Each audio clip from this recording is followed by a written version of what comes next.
So, hey guys, welcome back to my channel. This is part 3 of What If Deku Had Uchiha Quirk. If you're new here, be sure to check out part 1 and part 2 first, the link is in the description.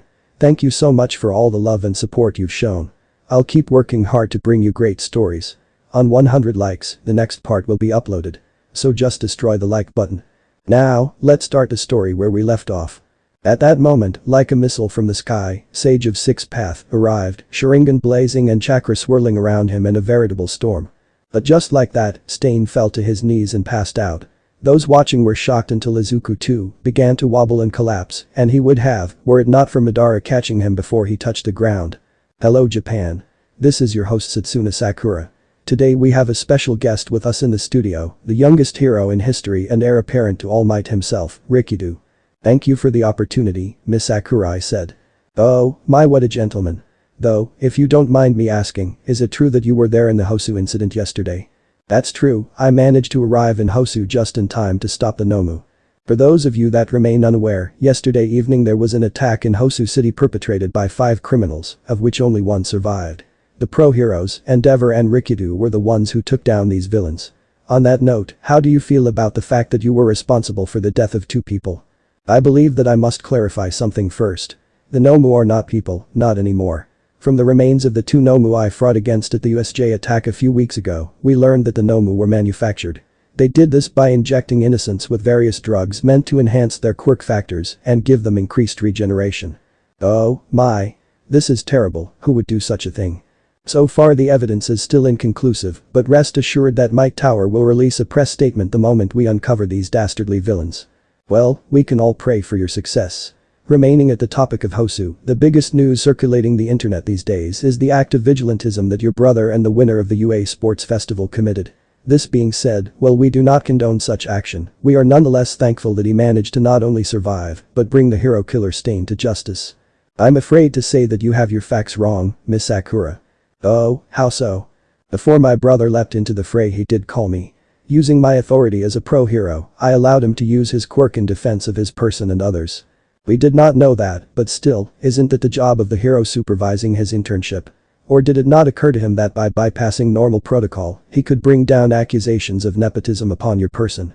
Gran Torino, the hero overseeing his internship, was engaged in combat with a Nomu at the time.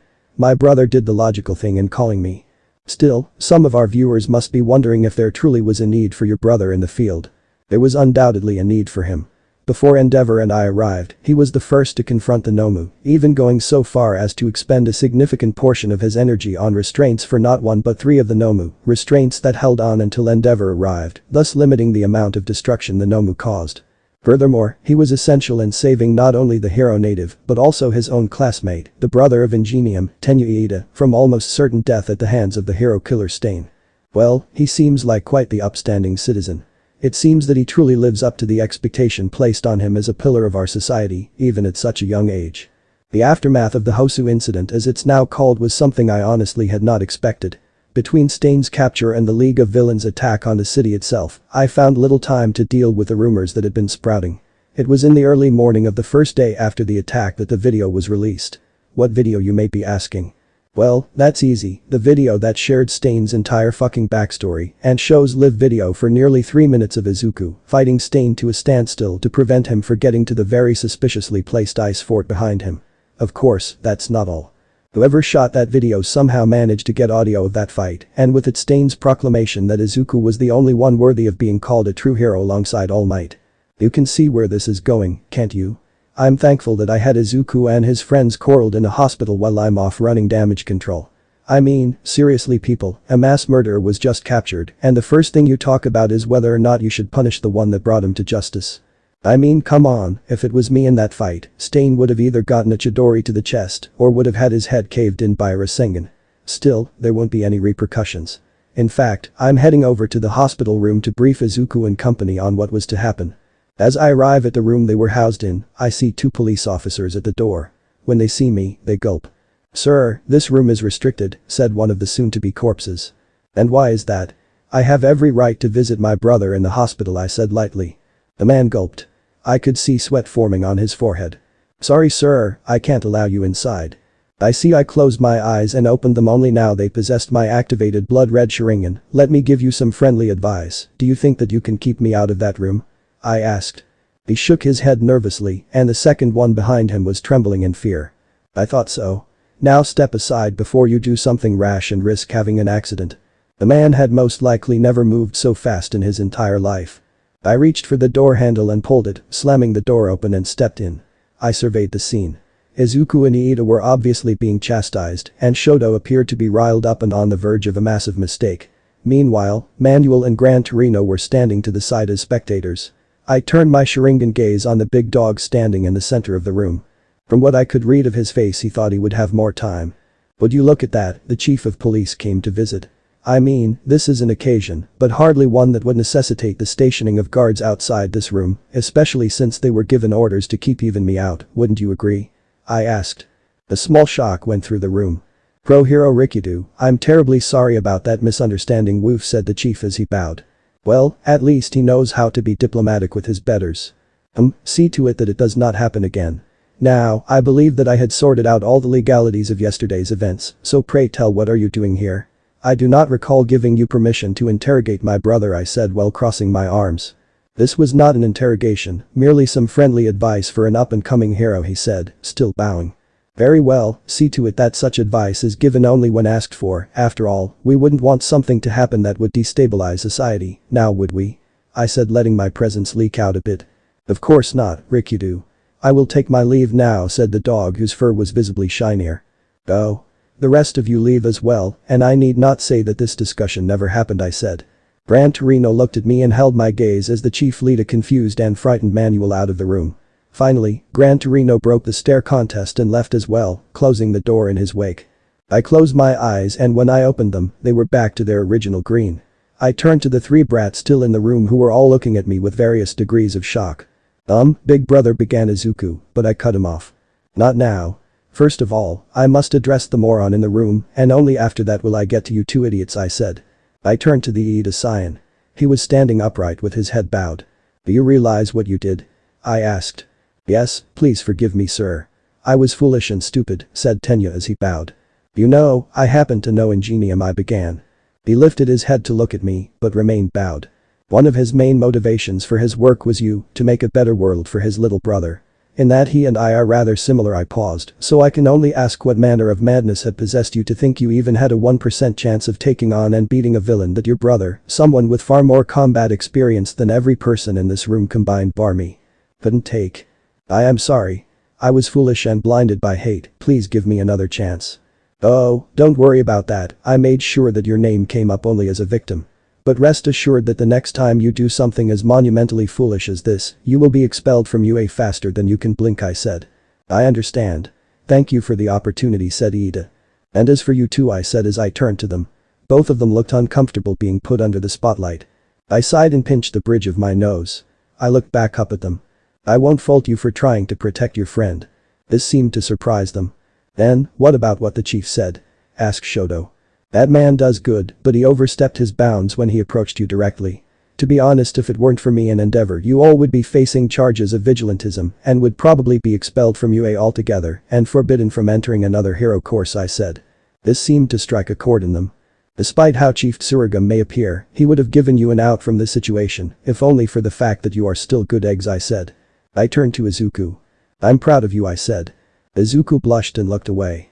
You've grown exceptionally and whatever fuinjutsu you used to keep the Nomu at bay was superbly useful. Well done indeed.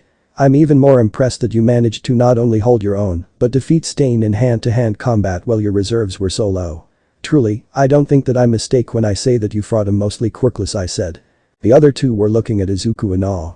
I wasn't that good, big brother. I shook my head, don't sell yourself short.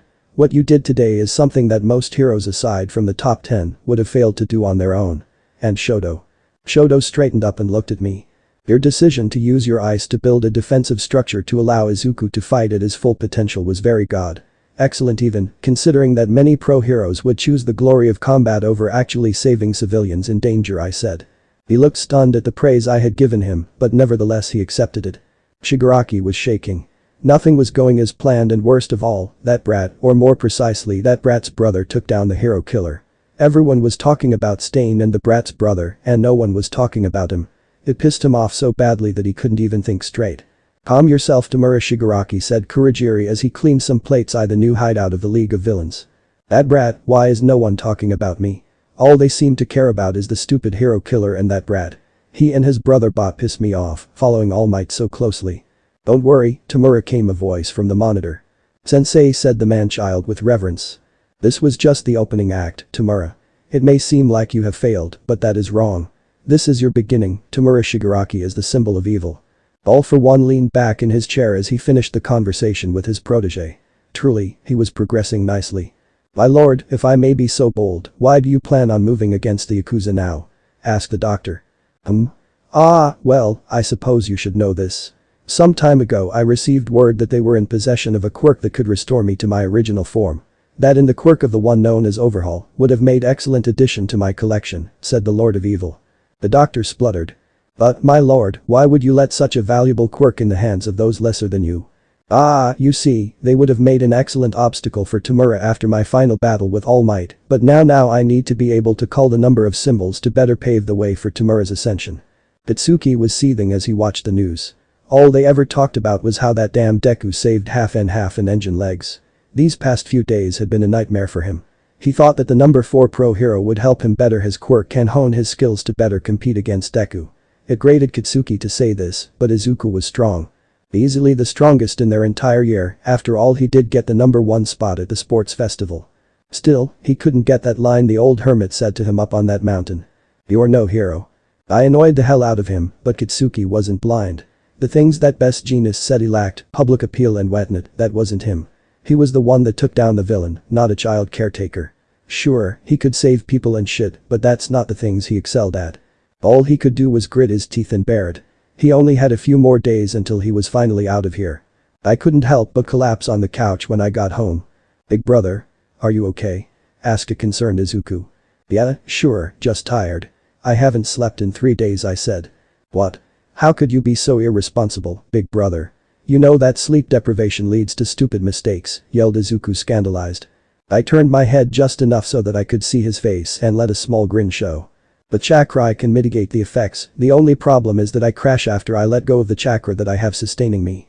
This seemed to calm Izuku down, though I did see him mutter something under his breath, most likely about idiot big brothers and such. Without even so much as a word, he went into the kitchen and began heating up some food. Now that I think about it, I am hungry.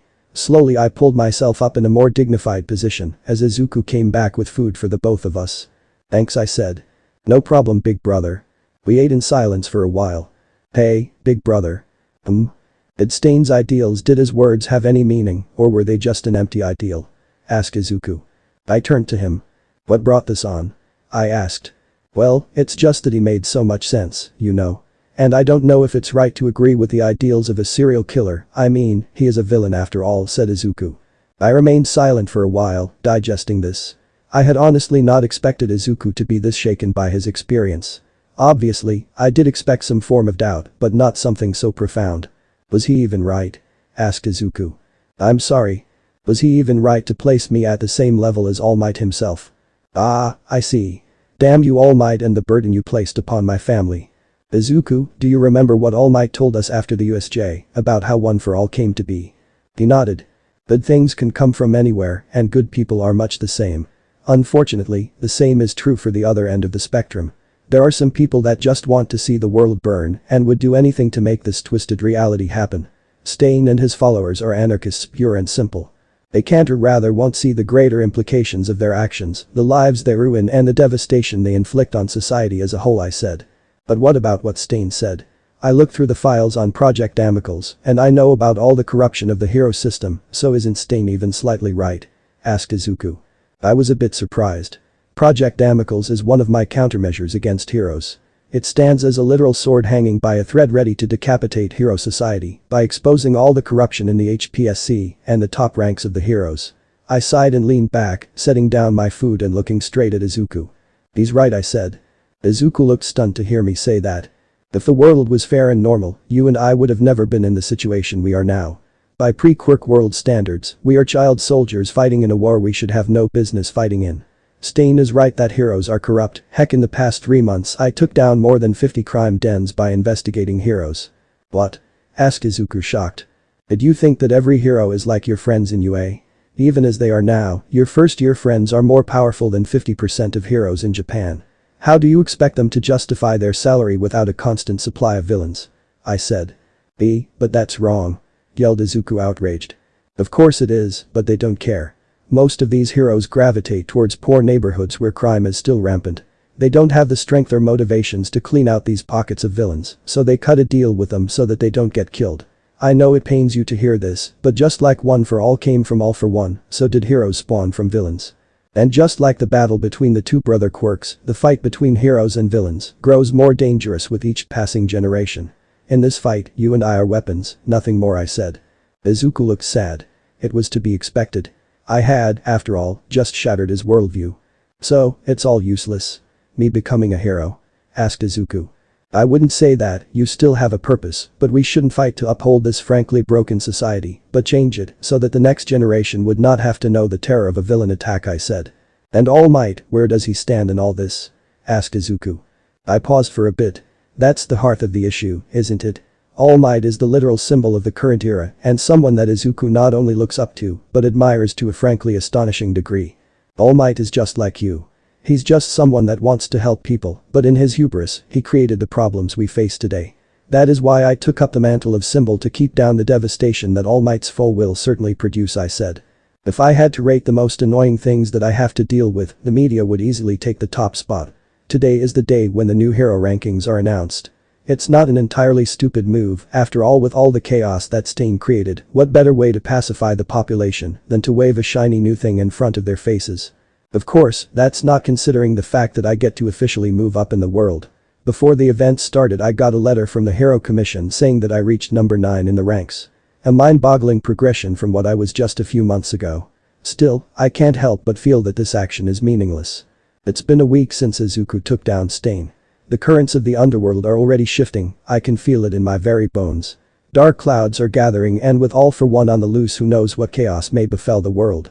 Honestly, it's not even the slight uptick in villain activity that bothers me, no, it's the lack of coordinated villain activity that bothers me. So far all the cases that we've linked to the proliferation of Stain's anarchist ideals have been it wouldn't be so bad if said kids didn't have so-called villainous quirks. Honestly, this entire situation is slowly turning into one giant mess, just waiting for the spark needed to blow it all to hell and back. It's grating me that I can do nothing but stand back and watch it all burn. After all, what could I even do? To the public I am the darling child. The one that oh so selflessly threw away a lifetime of comfort and security to protect the people. All it took was one photo leak of me asleep at my desk over a mountain of paperwork with a conveniently placed clock in the background. The photo was also made in such a way that it was of low quality so that no one would question if the event was staged or not. Gran Torino was right. I can't go on faking this facade of the perfect golden child. I've got too much blood on my hands to be one, but then again I'm not the hero these people deserve, I'm the one they need. Honestly, this entire situation annoys me. The civilians are entirely dependent on the heroes. That is not a healthy way to form a society, and honestly if I didn't know better, I'd say that they are trying with all their might to revert to a caste system with heroes at the top, villains and vigilantes at the middle and the civilians at the bottom. Enough griping, time to get back to work.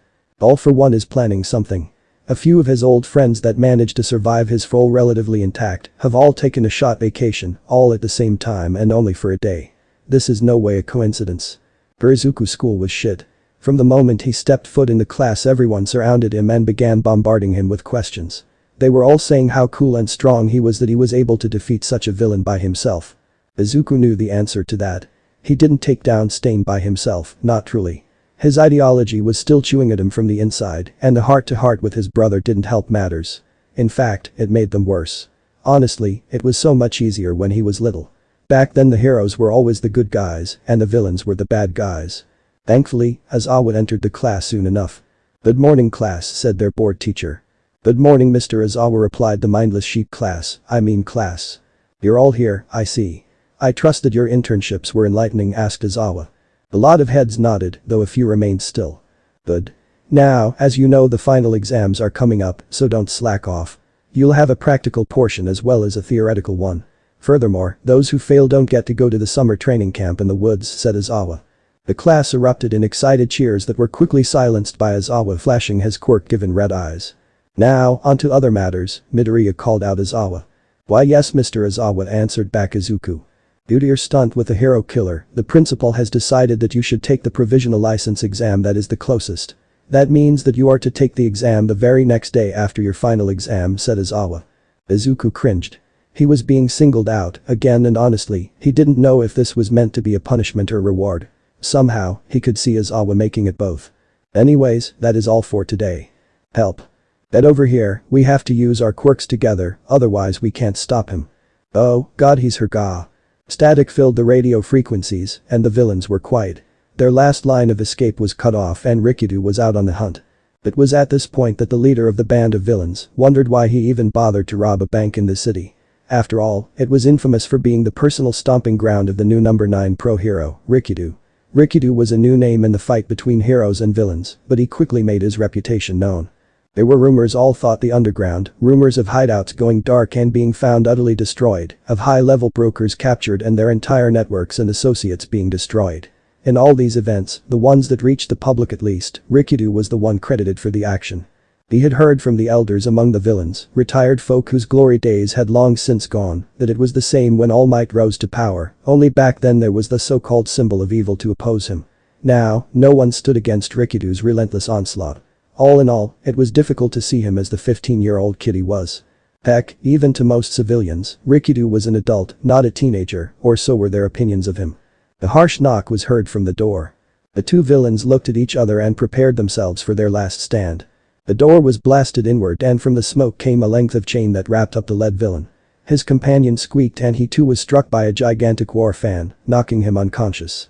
From the door came forth Rikido looking pissed and half-dressed, considering that he was topless. "You know what I really despise about you, villain?" asked Rikido as he pulled back on the chain, dragging the terrified man to him. The man shook his head. "It's the fact that you always choose the most god-awful hours to pull this kind of shit. Do you have any idea on the amount of paperwork I need to fill out after I catch you mongrels, do you?" yelled Rikido in the thug's face. The thug was shaking and pissing himself. A normal reaction when faced with a pissed-off man who was more than capable of ripping out someone's spine with his bare hand. Seeing what had happened, Rikido wrinkled his nose and locked his eyes with the thug. The sharigan spun and all the man's secrets were left bare for him to see. Shortly afterwards, the man dropped unconscious and Rikido scowled. Another low level without any useful information. Finally, the day of the practical exam arrived and Izuku was exhausted. He'd had to train twice as hard since not only will he be facing off against whatever the teachers decide to throw at them, but he'd also soon be up against some of the most experienced Hero Corps students from multiple schools, and it seemed like that, like his brother before him, he was doing it alone. He was doing this all alone. "Okay, now that you're all here, let's start this test. For today you will be paired off against a teacher. Your goal is to either ensure that one of you escapes through the designated door or you capture a teacher," said Aizawa. "Any questions?" "No." Goody said without giving the students any time to ask their questions. Then came the team assignments and Izuku's heart dropped. Of course, he'd be paired with Kaken of all people. And that's not all, he was supposed to either evade or capture freaking All Might.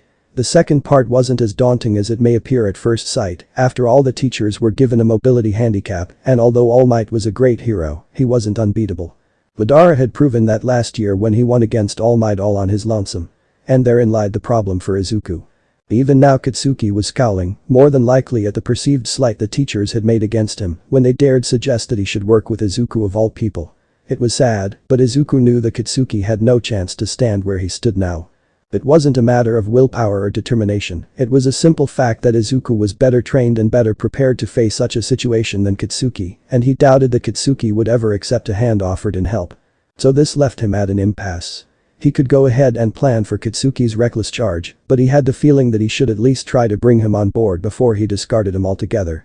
Unfortunately, Katsuki was gone by the time Izuku made up his mind to speak with him.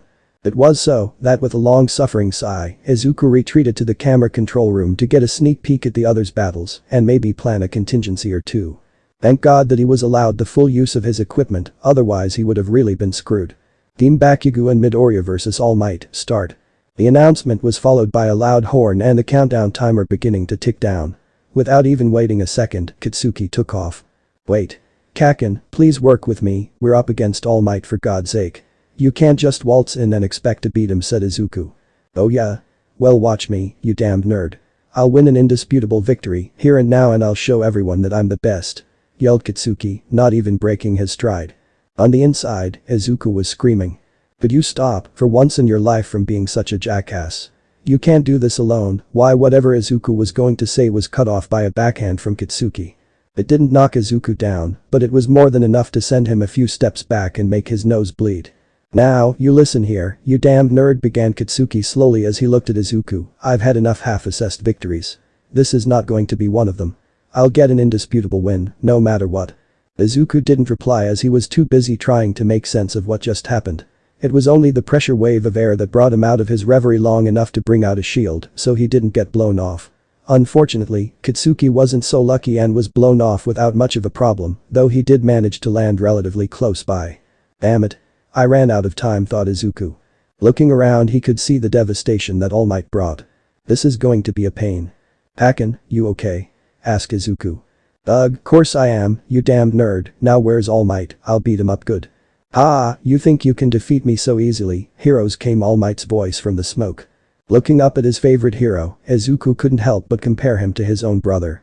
Was it strange that he found All Might to be lacking the same presence that Madara usually boasted? Itsuki's mind, though, was focused on other matters as he charged straight at All Might, hoping to blind him with a new move called the stun grenade. Izuku took this opportunity to unseal the gunbai he took from his brother's armory and approach All Might stealthily. All Might took notice of this, but was unable to do anything but widen his eyes as he was smacked away by the giant war fan into one of the nearby buildings. With two signs from his left hand, Izuku slammed his hand on the ground. Gyunjutsu Earth style. Boulder Dome. Two half boulders rose from either side of the place where All Might fell and smashed together in an attempt to squash All Might. Knowing that this wouldn't hold up for long, Izuku picked up Kitsuki by the back of his shirt and pulled him into a back alley, just in time to escape All Might's sight. "Phew, we're safe now. Can we please talk strategy, Kaken? We can't afford to make too many mistakes, especially not against All Might," said Izuku. Itsuki didn't answer and was instead looking down at his hands with a hooded gaze. "Kaken?" asked Izuku. "I'll beat him. You hear that, you nerd? I'll beat him, and while he's occupied with me you run like the little bitch you are," said Kitsuki.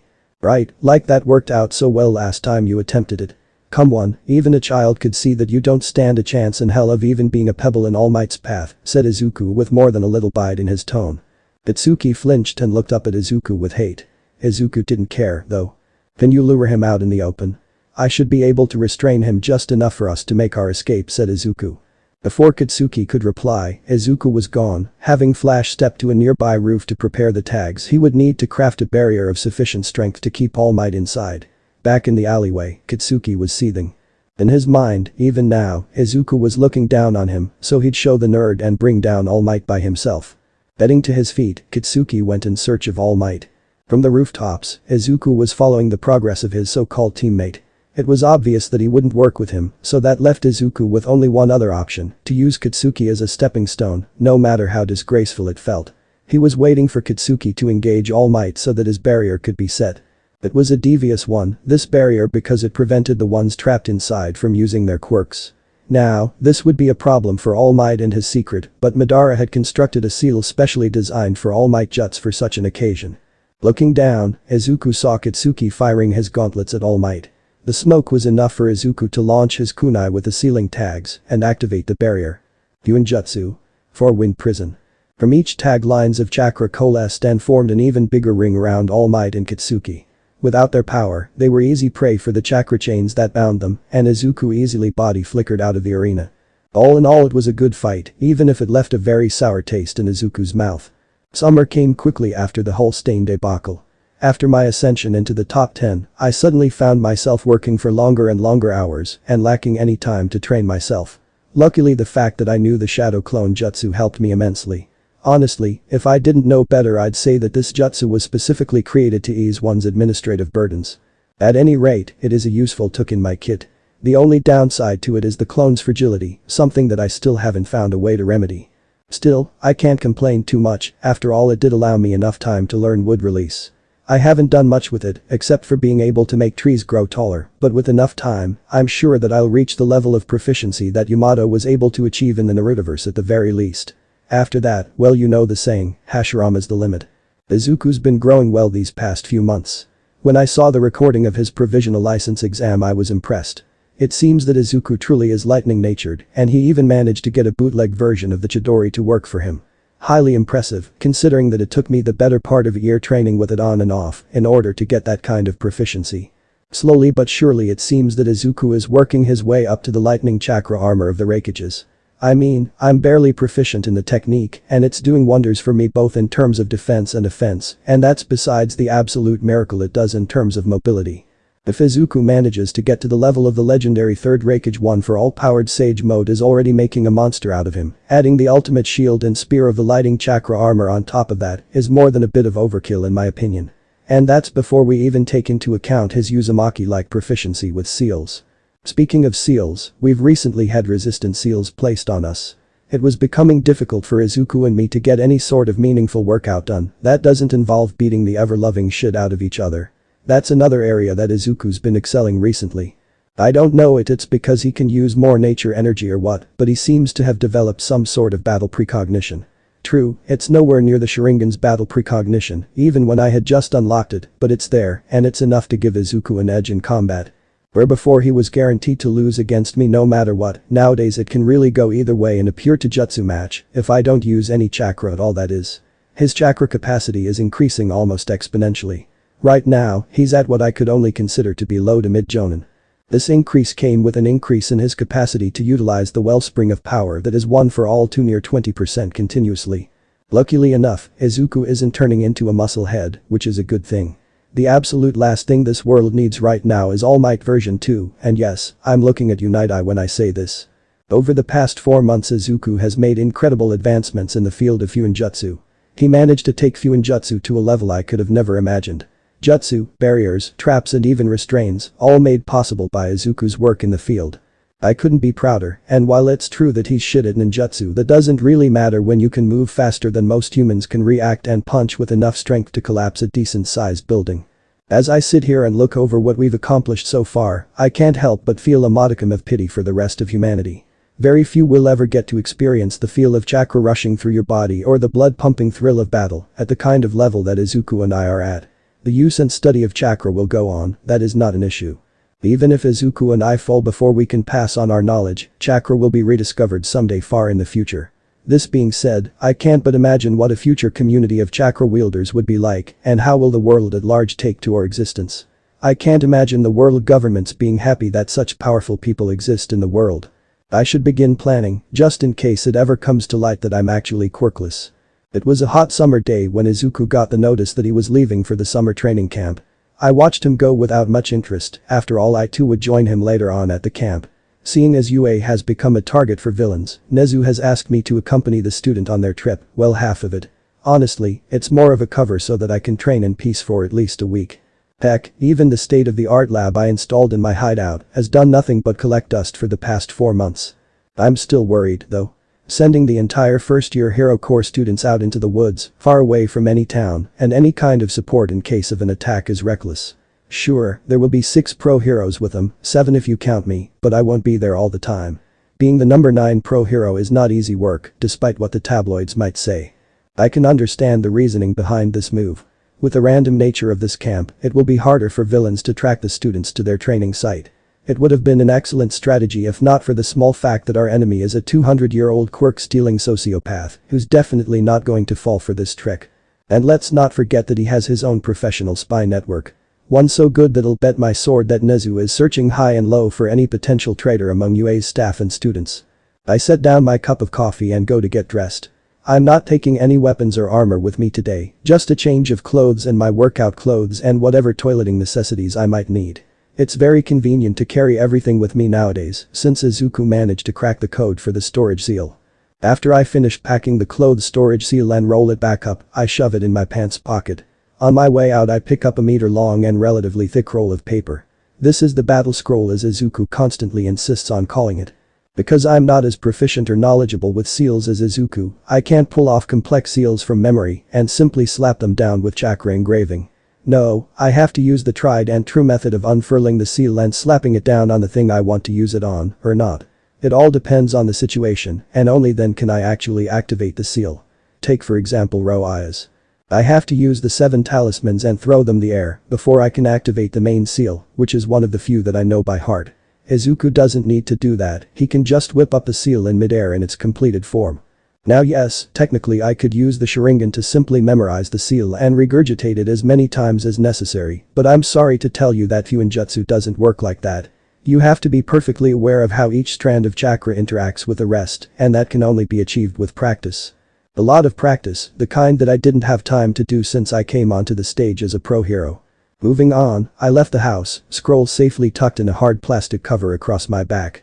With that I took off running up the nearest building and across the rooftops. Normally I would just fly or run normally wherever I would want to go, but I felt like I had to stretch my legs today. An hour later I arrived in the parking lot where the summer training camp will begin. As I jump over the highway, I see a black car already parked there. From the car 3 people come out. "Mandalay, Pixie Bob, good to see you," I called out. The 2 seemed surprised to see me. "Rikido, how did you manage to get here so fast?" asked Mandalay. "I ran," I said blankly. They looked unsure and confused. I turned my attention to the small child of the group. "And who's this?"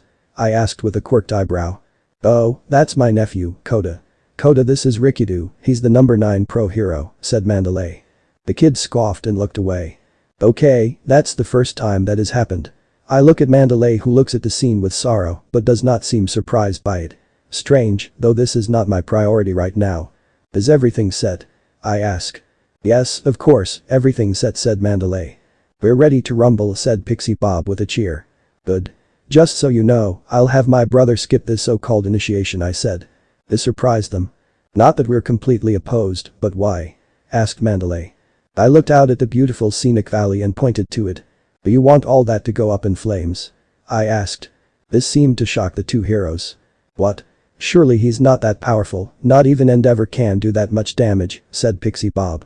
"Well, normally he wouldn't, but I checked my armory before I left and there were more than enough incendiary grenades missing to burn twice that amount of forest, and that's before I go into his personal offensive toolkit.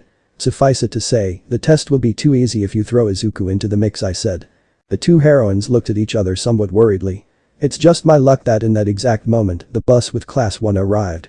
All the kids came out of the bus and into the parking lot.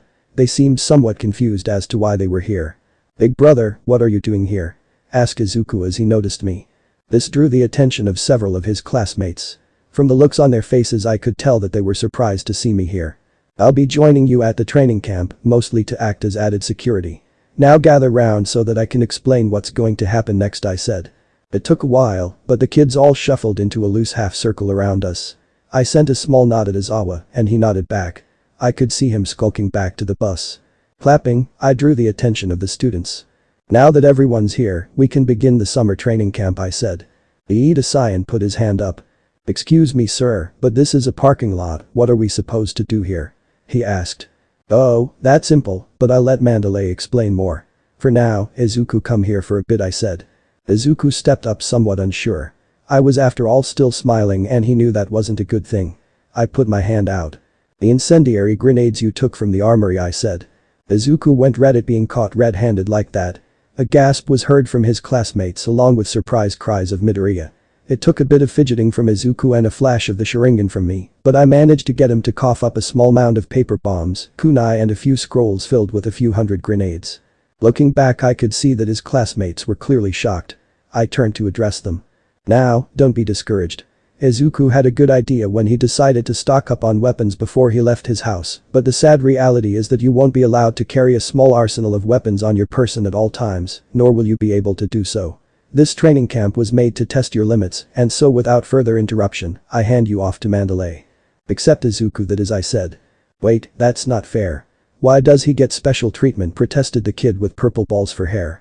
I looked at him. "Don't think this is anything easy. Izuku is simply on another level than the rest of you. It would be unfair to limit him by making him slow down for you," I said. Izuku cringed at the tone I used and Bakugo chose that moment to explode. "Are you looking down on us, you fucker?" yelled Bakugo. "Watch your tone with me, you mongrel. Don't think that I won't embed your skull 6 feet in the ground simply because you're a student," I said in a cold tone as I flashed my sharigan. The killing intent that was leaking off me made the people present take a step back. Except Izuku, that is. "Big brother, enough," said Izuku as he released his own chakra presence to combat mine. I said nothing as I reined in my power. Sorry about that, Mandalay, if you will. This seemed to snap her out of her daze. Oh, right. The training camp is at the base of that mountain. Your job is to reach it before lunch, so in about 3 hours at the earliest. Since this is private property, you can use your quirks. The students looked at one another. I have a bad feeling about this one, guys, said Kaminari. Yeah, me too, said Kirishima. The class began to slowly back away and towards the bus. Izuku came to my side and gave them a pitying look. I began folding hand seals and slapped my palm on the ground. Earth style. Mobile Earth, I said. The ground on which the students were standing moved and flipped them off the cliff and into the forest below. From here on out it was Pixie Bob's turn. I turned to see Izuku looking at me expectantly. So, what now? He asked. Now we head to camp. It's been a while since we sparred and I need to check our progress with the resistance seals. Afterwards, we'll train your lightning chakra, I said. He nodded and vanished in a body flicker. I turned to the other pro heroes. I'll meet you at the camp, I said, and followed with my own body flicker. The remaining heroes looked at the space where Madara had just been. Mandalay turned to Izawa, but he cut her off before she could ask anything. Don't bother trying to understand them. I trust the problem children enough to know that they won't slack off. It's for the best that they train separately anyway, said Izawa. Mandalay shut her mouth and nodded. She had known that Rikido and his brother were special cases, Nezu had told her so from the beginning, but only now did she truly understand what he meant. Returning to normal speeds, I took a seat at the bench where Izuku was waiting for me. So, big brother, what are we going to do? He asked me. I restrained a cringe myself. He was glaring at me. I should have expected this, honestly. Izuku is a sucker for fairness and hates being the one apart. A remnant from his shitty childhood. Well, first we're going to go over some jutsu that I have in mind for you. I noticed that besides your fists and that thing you do when you try to coalesce lightning chakra into something akin to my Chidori, you have no offensive tools if you are ever in a position that makes you unable to use Fuinjutsu, I said. Izuku grimaced. He knew this weakness of his then. So what are you going to teach me, big brother, he asked somewhat excitedly. I grinned at him and put out my hand. In my palm a Rasengan whirled to life. Izuku's eyes went wide at the jutsu and grinned back. I let the Rasengan dissipate. But first, let's have a spar. It's been a while since we went full force against each other, I said. By this point Izuku's grin turned bloodthirsty as his eyes shone green with power. Ah, there it was, the battle maniac that Izuku had suppressed inside for almost 10 years. I too, took a combat stance, and at an unseen signal we exploded into motion. The rest of Class 1 had trudged through the forest defeating beast after beast, but it was not easy going. They were beginning to lose steam, and with their objectively biggest powerhouse gone, the pressure on Katsuki and Shoto to perform was that much greater. You know, I hate to be that guy, but we could have really used Midoriya's help right about now, said Zero. I know what you mean, man. These things would be weak to physical attacks from Midoriya, said Kaminari. The rest of the class didn't voice their opinion, but it was quite clear to see where they stood. Normally this exercise wouldn't be difficult, but then again they normally had Izuku on their side. For the first time in their lives some of the students began to wonder if this is how hero society would be like if All Might was no longer around. With top heroes scrambling to hold back the tide of villains with ever-increasing power. It took them several good hours, but they eventually managed to get to camp. Unsurprisingly they found Izawa waiting for them along with the other heroes they encountered at the bus stop. The surprising fact was that the Midoriya brothers were nowhere to be found. Sensei, where is Midoriya? Asked Ida. Just as he was about to answer, an explosion rocked the clearing. Izawa gave a defeated sigh as Mandalay of the Pussycats looked at the location of the explosion with worry. Don't worry, they're just winding down now, said Izawa. Just then, a streak of green shot out from the trees and into a larger clearing near the camp. A second brighter streak of blue followed. The two streaks clashed ever so often with each other, making the ground where it happened buckle and crater under the tremendous pressure they were exerting. That doesn't look like they're winding down, said Kirishima. You weren't here a few hours ago. At least they're not throwing lightning at each other anymore, said Izawa in a depressed tone. Wait, throw lightning? Wasn't it fire that he was throwing in the sports festival? Asked Kaminari. As if to spite them, Madara returned to a normal speed as he sped through some hand seals. Seemingly catching Izuku off guard, Madara managed to connect a stream of lightning with Izuku, only for the latter to seemingly block the lightning with his own green one and redirect the stream of blue lightning at a nearby tree, setting it on fire. Seeing this, Madara spat out a water ball at the tree as he dodged Izuku's counterattack. As soon as the motion was over, the two once again vanished in streaks of blue and green. The class looked over dumbly at the spot where this short exchange had taken place. What the fuck? asked Katsuki, seemingly voicing everyone's thoughts. Okay, that's enough gawking. Get cleaned up and take your bags from the bus. Tonight, we're cooking dinner, but that won't happen again, said Izawa. That seemed to spur the others into motion. An hour later, they were all cleaned up and hungry as all hell. It just so happened that right then, a thoroughly exhausted Izuku came out of the forest being half carried by his brother. Midoriya, came the cry of some of the class. Oh, hey guys. Came back an overly cheery response. That seemed to take some of the students by surprise for a bit. It was easy to see why, considering that he was missing most of his clothes and he had cuts and bruises on his exposed skin, as well as several burns. That being said, Madara was far from being in pristine condition himself. His t-shirt was dirty, and he had more than a few marks denoting that someone had used his face to break rock. Though in the end, it was obvious that Madara came out on top. Come on, you little battle maniac. You dragged this fight on long enough. Let's get some food in your stomach and put you to sleep, said Madara as he dragged Izuku after him. After I made Izuku eat something, whatever force was keeping him awake seemingly failed as he passed out. I sighed and picked him up and tucked him in one of the spare sleeping bags in the boys' room. After that, I headed out to where dinner was served. After all, that fight may not have been a drain on my chakra, but it sure as hell was one on my stamina, and I was hungry. I didn't expect Izuku to put up that much of a fight, to be honest. Going for nearly 7 hours non-stop is quite something. If I didn't have chakra to sustain me, I would have probably died of exhaustion. What truly surprised me was the near exponential power increase as he reached a stable 20% one for all. As he was right now, he was creating bursts of air pressure with each punch. I can't help but wonder what his power would be like when he manages to reach 100%. Boy, Midoriya over here. The call from the student snapped me out of my musing. I probably shouldn't, but I will indulge myself for this night. After all, it would not do for the famed Rikido to be seen mingling with lowly mongrels. As I approached, I could see that most of the class had gathered around a campfire alongside a good portion of Class B. What are you still doing out? You do realize that tomorrow's training will not be easy, I said. Yeah, but we're toasting marshmallows on a campfire, said the pink one, Ashido I believe her name was. The irony in that statement was that only she was toasting marshmallows on a stick. Hey, I know, how about we tell stories? Midoriya-san, will you join us? Asked Kaminari. I took a seat in a spot that was most surely left open for Izuku. Call me Madara. It'll be less confusing this way, I said. It felt nice to unwind like this. You know, you're not really how I expected you to be, Ribbit, said Asui, the frog quirk girl. I raised an eyebrow at that comment. Yeah, I mean, you were such a badass at USJ, and the entire media knows just how dedicated you are to your job, and I just didn't expect you to be so laid back and honest. Especially since Izawa-sensei said that he didn't really think you were a hero, said Kirishima. The group was silent as I mulled over what I had heard. Even those few from Class B were listening attentively. I sighed. Izawa is correct. I may not be the money-grabbing type, but I'm not a hero.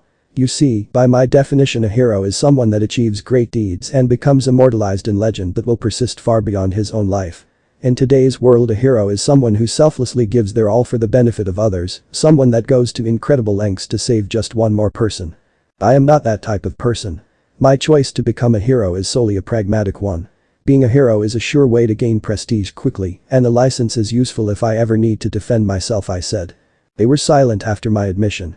Now, I don't normally go around spitting out my life story to every new person I meet, but just like when I told the Nezu and the others about chakra at the beginning of my stay at UA, my tale now has another purpose.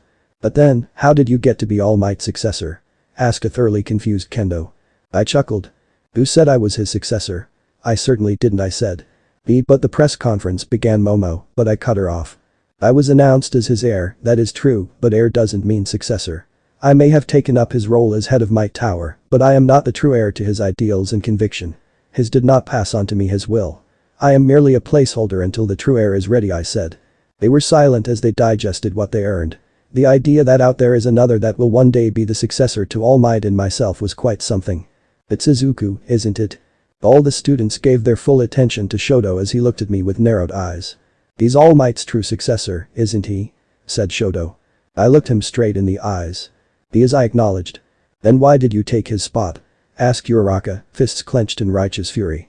Bold of you to assume that I even want the spot. This got a reaction out of her. Tell me, do you know how much time All Might is left as a hero? A year? Less. I'll tell you. Right now, he can only use his quirk for at most 1.5 hours a day, and he spends most of that time using it to keep up the form you're all accustomed to, in order to try and pass on whatever he can to the next generation, before he inevitably dies. This condition is a result of a battle he fought some 6 years ago, I said. This sent a wave of shock though the students. Who could wound All Might like that? Asked Shoto. I closed my eyes as I gathered my thoughts. This is a story I do not share lightly. By the mere fact that I told you about All Might's reduced state means that I have broken that man's trust. You will keep whatever you learn here to yourselves. What I will tell you will more than likely frighten you, and if come tomorrow you wish to leave the hero course, I will not hold it against you. I'm telling you this because as UA students and more importantly as classmates and friends of the true successor to the symbol of peace, you will inevitably be targeted by villains belonging to the organization of All Might's arch nemesis, such as the League of Villains. I'm not going to baby you. Whatever childhood you may have left ends now. From now on you will be soldiers in the war against the symbol of evil, also known as All for One, I said. The mere mention of the name sent shivers down the spines of those who heard it. Who is he? And why haven't we heard about him? Asked Shoto. He was leaning forward, curious about this facet of history that he had never heard about. All for One story is one that has long since transcended into legend. The most accurate version of events we have today goes like this.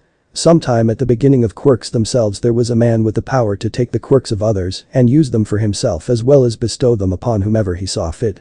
Using this power he carved himself a place in the underworld, using the chaos of the era and his ability to redistribute quirks to ensure the absolute loyalty of his followers. Somewhere along the line he either discovered a quirk or a set of quirks that grant him immortality. He has reigned since then as the Emperor of Evil.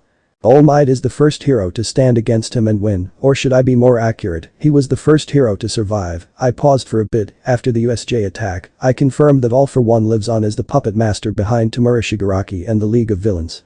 When the time comes, and make no mistake that it will, I will be the one to lead the charge against All for One. The little clearing was silent. Of course, I didn't tell them the full story. One for All is still secret knowledge, kept ever from the Hero Commission, but they now knew enough to make an informed decision. With All for One on the move I had to ensure the future of Hero Society if All Might and I fell in battle.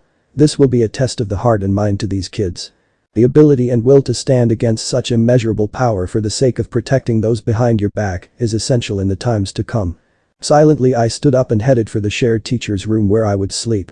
As I passed through the lounge I was met with a still awake Izawa working on something on his computer. "What are you doing up?" I asked. "Couldn't sleep, might as well do something productive with my time." He lifted his eyes and narrowed them at me. "You told them, didn't you?" I nodded and sat down in the armchair next to him as he mumbled to himself about problem children. "It was necessary," I said. "They're still kids. They shouldn't have to deal with this at Izawa." "You're right, they shouldn't. But then again they shouldn't have to go through such intensive training just so that they could take that stupid license exam and have a way to legally protect themselves against villains. You're turning them into child soldiers, Izawa. At least I have the decency to not beat around the bush when it comes down to it. They deserve to know what they're up against. At the very least, it isn't too late for them to withdraw from the hero course and find a safer path in life, but we will know that those that remain are mentally prepared for what we're about to do to them," I said. Izawa held my gaze for a while before breaking away to stare out the window. I took this K as a dismissal and went to bed. It was a quiet early morning. The sun had just begun to show itself and the forest was silent, with the exception of the tired moans of an unfortunate group of high schoolers. Suddenly the peace and quiet was interrupted by a giant explosion that rocked the forest. "The hell?" asked Kirishima. Another explosion rocked the forest as a streak of green light flashed over the top of a nearby hill. This was immediately followed by a skyward-bound stream of lightning. Seeing this, the students began muttering to themselves as they watched on in awe. Izawa sighed as he saw the spectacle put up by his two most problematic problem children. "Keep moving. We're close to the training area," said Izawa. "Wait, we're going to the same place as those two?" asked a kid from Class B looking somewhat nervous.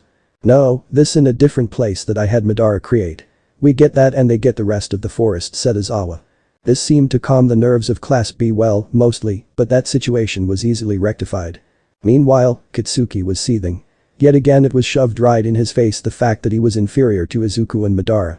Small sparks danced on his palms as his rage threatened to consume him yet again, but he pushed that feeling down. This was neither the time nor the place to get angry. He could do that later after he learned all he needed to from the teachers here. I watched in silent fascination as a swirling bright blue ball of chakra came into existence above Izuku's outstretched hand. I honestly couldn't have imagined that he would be able to form a full Rasengan within a mere day since I began teaching it to him. It really makes me wonder as to the depths of his chakra control. "Hey, Izuku," I called out. "Yeah?" he responded. "Have you done any other chakra control exercises other than what I showed you?" I asked. He turned his head to me and blinked, seemingly confused at the question. Of course I did. I've been trying to upgrade my chakra enhancement technique beyond just take chakra and add one for all.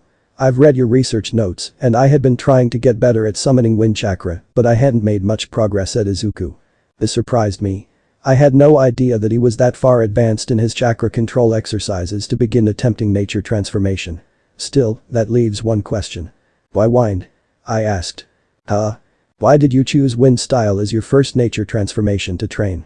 Your natural affinity is for lightning, which means that wind and earth will be the hardest elements for you to master. Wouldn't it have been better to begin with fire, water, or even lightning? I asked. Izuku grimaced, clearly understanding my point. I didn't want Todoroki to feel bad if I used fire. Water leads to a lot of collateral damage, especially in cities, and I didn't even think about lightning, he said. I nodded in understanding. Okay then.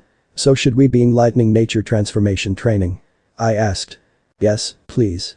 Shouted Izuku as he let the Rasengan dissipate. I won't focus too much on already acquired skills and techniques. Izuku is smart enough to know that he has to keep up training and improving. He's still a long ways away from the level of power he needs to be at. As I continued working with Izuku, our shadow clones were working on refining hand seals and several of our Fuinjutsu theories. You see, the problem with the hand seals that I invented is that they're mostly gibberish. So far I have well over 40 hand seals and hand seals combinations, and while it works fine for me, it relies too much on having near perfect control over the nature transformation that the jutsu falls under. It's impractical for anyone wanting to learn my jutsu and not just create their own. This first came to my attention when Izuku tried my hand seals and ended up with a completely different effect than what I could produce. To solve this issue, we are working on recreating the Narutoverse 12 hand seals. Not that Izuku knew that this was precisely what we were doing. I may have lived with him for the entirety of this life, but I still don't feel comfortable telling him that I am a reincarnation or that I have intimate knowledge of the deeper aspect of chakra. Now, back to the problem of hand seals. The trick is finding the right ones and in the right combination. Several more iconic hand seals, like the Shadow Clone hand seal, work in the usual plug-and-play fashion because I lifted it directly from the Narutoverse. This being said, after 15 years with nothing to help me recall or stimulate my memories of the Narutoverse, that knowledge is starting to degrade. Little things like how this and that hand seal was formed were among the first to be forgotten. Still, our work is progressing nicely, even if it is tiresome. We managed to recreate 2 hand seals, and Izuku was beginning to create his own hand seal gibberish. It wasn't much, but he could now use a few jutsu without having to rely on his scientific ninja tool, or as he liked to call it, his jutsu launcher. Speaking of seals, apparently, Izuku is trying very hard to follow in the footsteps of Minato Namikaze. His theories on the relationship between chakra and the surrounding space-time continuum are brilliant, and it won't take him long to figure out how to manipulate the fabric of space-time to his will. If he succeeds, the Flying Thunder God will be an invaluable tool in our arsenal against All For One and his minions.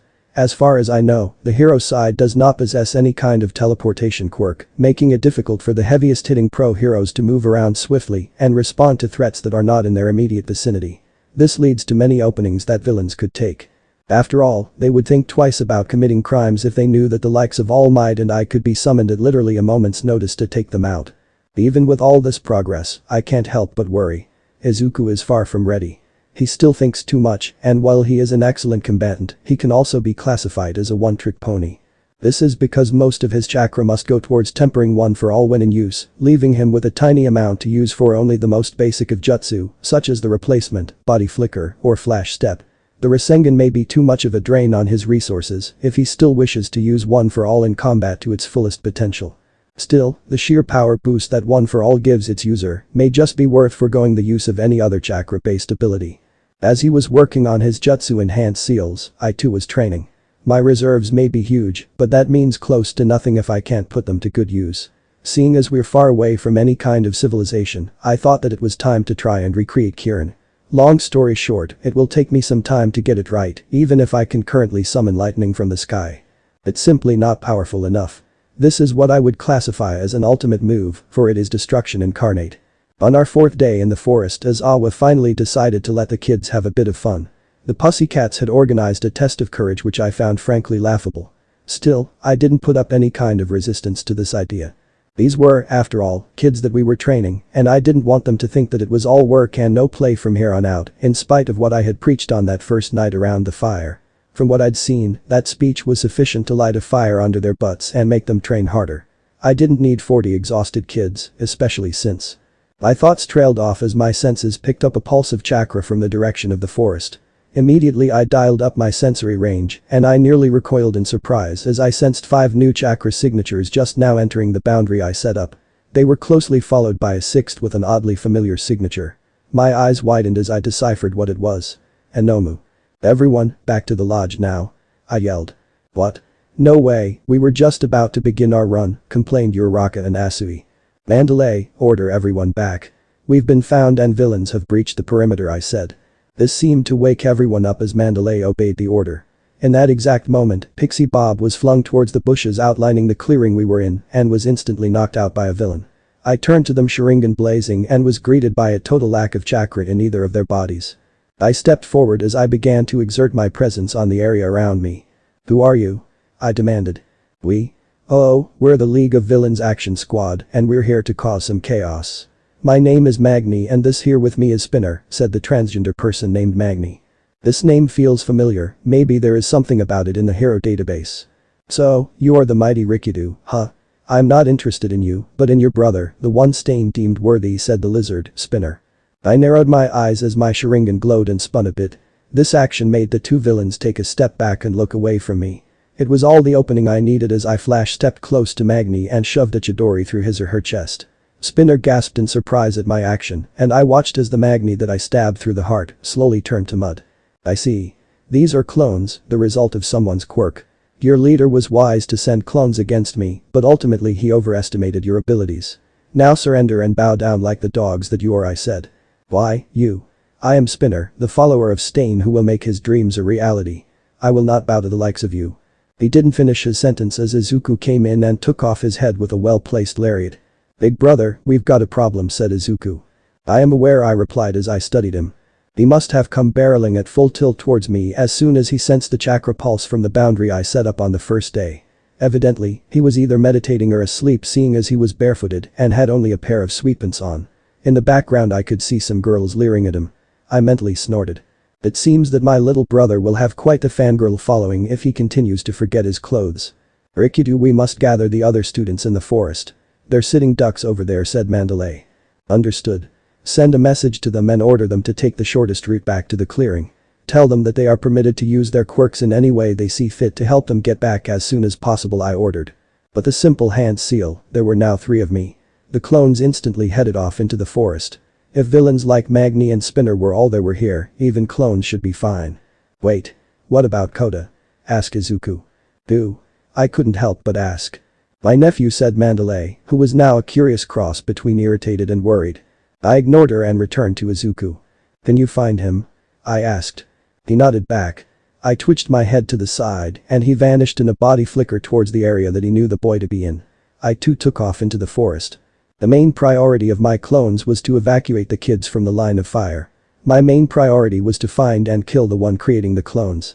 Such a force multiplier should never be allowed to fall into the hands of villains, and if the hero side can't have it, I'll make sure that no one will. Izuku managed to reach Koda just in time to save him from being reduced to a red paste by the villain in front of them. "Koda, are you okay?" asked Izuku. He's trembling, noticed Izuku. "Boy, what's this? Are you interrupting my fun? At least have the decency to wait patiently for your time to die," called out the villain. Turning to face him, Izuku was left speechless as he finally recognized the villain. "You're Muscular," growled out Izuku. Muscular cocked his head to the side and grinned. "Oh, you recognize me. What are you doing here? Have you come to finish the job you started with the water hose duo?" asked Izuku again. "Finish what I started? Wait, don't tell me that little kid over there is their son." Ha, man, what a day. I mean, I didn't originally plan to kill him, but I guess I'm going to now," roared Muscular as he charged towards Izuku. Acting on instinct, Izuku shoved his arm forward and green Fuinjutsu lines spread out to form the seal for Row Eyes. Muscular's fist smashed down on the shield with 7 layers. The first 2 layers were instantly shattered. Izuku grit his teeth as he felt Row Eyes fail him. Grabbing Koda, he replaced himself with a bit of ruble, just as Row Eyes failed completely, and Muscular's fist smashed the ground where they were standing to pieces. "You're a fast one, aren't you? Makes sense that Shigaraki wants you dead," said Muscular. This made Izuku snap to attention. "What are your goals?" asked Izuku as he charged one for all in his body. "My goals? I just want to rampage. Oh, right, before I kill you, can you tell me where to find a kid named Bakugo?" "Katsuki? What do you want with him?" asked Izuku. "Fuck if I know. Now, enough talk, let's do this," said Muscular as he kicked off at Izuku. Izuku met him midway as he tried to trade blows with the muscled maniac in front of him.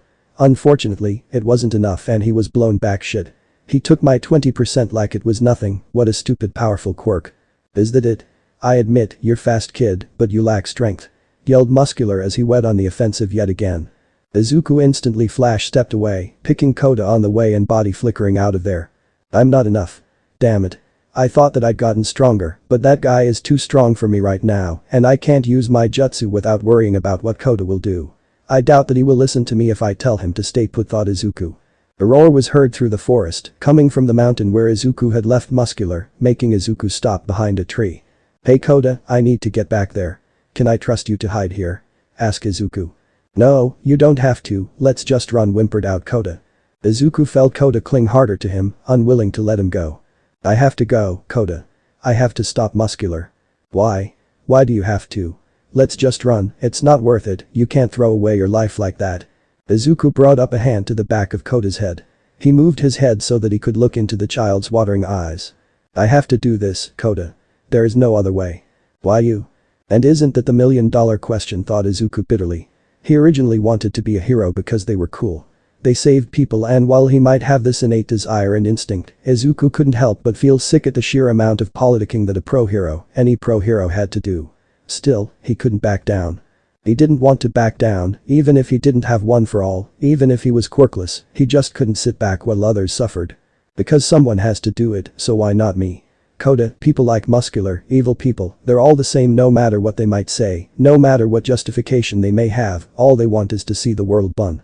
"People like your parents, like me and my brother, we stop them," said Izuku. "But you'll die. All heroes die. That's all they're good at," cried Koda. "I won't die," replied Izuku with a smile. "I'll win, you'll see." Izuku sat Koda down in between the roots of the tree. "Stay here, okay?" Koda nodded. Returning to his full height, Izuku stretched and took off. It was time to face Muscular. I ran at full tilt into the forest. Through the link with my clones, I could sense that they were approaching the first sites where students were supposed to be. Thankfully most of Class A was spared, and they were now either at the lodge or near enough to it that their combined power will deter any villain assault. This was, of course, if the clone quirk had some limitations. I don't like that assumption. Ideally, I would see this as some sort of shadow clone copy. When I struck the villain in the chest with Chidori, I felt less resistance than when I do it to a normal flesh and blood person. Going by this, it's safe to assume that the clones are physically weaker than their real counterparts. Now, as to any limitations concerning the numbers it could produce, I'll assume it has none. And that's scary. I slowed down as I reached the front of the poison gas cloud. Folding a few head seals, I took a deep breath. Wind style. Breath of the wind god. From my hands and mouth, a massive stream of air shot forth, blowing away the gas cloud. I resumed running, and when I reached the middle of the cloud, I found 2 students and an unconscious villain. "Kendo, testu, are you alright?" "Rikido? Yeah, we're fine," began Kendo, but I cut her off. "Now's not the time. Head back to camp. Assist any students you may see, but do not waste time. Get to the camp as soon as possible," I ordered. "Understood," they replied and ran off. I approached the knocked out villain and reached in my pocket for a restraining seal. It is a fairly new design, made to restrain both the quirk and the body of downed opponents. It was without a doubt one of Izuku's finer works. I slapped the seal on the kid's chest. God, he was even wearing a middle school uniform and he felt scrawny under his clothes. He can't be older than 15, 16 at most, and now he'll get to spend the rest of his prime years in jail if he gets out at all. I pulsed my chakra. Fuinjutsu. Heaven and Earth Temple 5-point seal. I twisted my hand and blood-red Fuinjutsu lines spread across his body, jerking his arms backwards and locking them together near his lower back. His legs were locked together as well. Once that was done, the lines disappeared, though I know that on his chest, the chakra will have branded the Heavenly Temple 5-point seal into his skin, thus making him unable to use his quirk until it was released, and even then, those scars will remain with lingering traces of my chakra for years to come, making the remote reactivation of the seal a possibility. I stood back up and looked towards the section of the forest currently on fire. That will be my next stop. Muscular was pissed, Izuku noted as he watched from the treetops as Muscular punched tree after tree in an attempt to find Izuku and Kota. If Izuku wanted to win this, he'll have to be smarter, not stronger. One for All has proven that it cannot stand alone against Muscular at this level, Izuku had to get creative with his chakra. Unfortunately, all he had on was a pair of pants and some underwear, and carving a seal with chakra into the ground would give away his position due to the light show that usually came with constructing a seal out of pure chakra. In the end, there really was only one solution. Fire style. Great fireball, yelled out Izuku as he blew out a ball of fire the size of a small car. Muscular noticed this and dogged the projectile, making quick work of the distance between them and grabbing Izuku by the throat. Nice attack, kid. Hasn't anyone told you that shouting gives away your position, said Muscular. Izuku grinned as he gripped the hand that Muscular had around his throat. Lightning style. Lightning palm. Muscular screamed as the current passed through his body, immobilizing him. Fire style. Great fireball. Came a voice from behind. Being paralyzed by the electricity flowing through him, Muscular couldn't dodge the second fireball, and thusly he was hit with the full force of the jutsu. Unfortunately, the heat was too much for the clone in Muscular's hand, and it popped. This allowed Muscular to regain some semblance of control over his body as he pushed his quirk for all it was worth to take the brunt of the damage. When the fire subsided, all that was left in its wake was a truly angry Muscular. "You?" he hissed. Izuku wisely decided to flee as Muscular came roaring after him, cursing and promising to tear him apart limb from limb. Man, this guy can talk. Now, just a little more, thought Izuku. While he was busy roasting Muscular, another one of his clones had prepared a trap for him, and Izuku was the bait that was leading Muscular right to it. Not yet now. Fuinjutsu. Chains of Heaven. From the ground, 5 golden chains sprouted as the seal lit green under Muscular. 4 of the 5 chains each pierced one of Muscular's limbs, rendering him immobile, while the last was attempting to wrestle him to the ground with little success. Taking a leap, Izuku charged a Rinnegan in his hand and brought down the volatile ball of chakra straight onto Muscular's damaged back. The man screamed as the Rinnegan shredded flesh and bone, severing his spine and detonating in his belly, making it explode and spread his guts across the forest floor. Izuku could do nothing but watch in horror at what he had done. Looking down, he saw his hand shaking and stained red until halfway to his elbow. Unable to hold it anymore, he sunk to his knees and vomited, his whole body shaking as he struggled to get to grips with what he had just done. What would All Might think of him? What would his mother and his friends and teachers? I have to find Big Brother. He'll know what to do. With shaky legs, Izuku stood up as he left in search of Kota. He had to get him back to the camp and find his brother. That single line of thought was what was holding him together. He could do this, just like his brother had taught him. As for the rest, he'll figure it out later. Unbeknownst to anyone, for a brief moment, Izuku's eyes flashed red. As I arrived at the location of the fire, I couldn't sense anyone in the immediate vicinity. Now it was all but confirmed. This group of villains truly was working with the League and had access to Kurogiri. They weren't some copycat group hoping to make a quick buck from the League's reputation. Holding several hand seals, I brought my hands to my mouth and let loose the technique. Water style. Waterfall. The deluge of water that came from me was enough to nearly drown the entire area as it swept away the burning trees, extinguishing them and bringing untold devastation to the forest. I vanished once again in a body flicker as I headed to the location where one of my 2 clones was popped. Kitsuki and Todoroki were fighting against a villain. If I remember correctly, Moonfish was a cannibal sentenced to death. That was not an easy enemy to deal with. As soon as I arrived, I let loose a stream of Sith lightning from my fingertips. Yes, I know how that sounds, but I don't care. That jutsu looks exactly like Palpatine's Sith lightning, and I shall call it as such. Moonfish went down in mere seconds. Is anyone hurt? I asked. We are fine.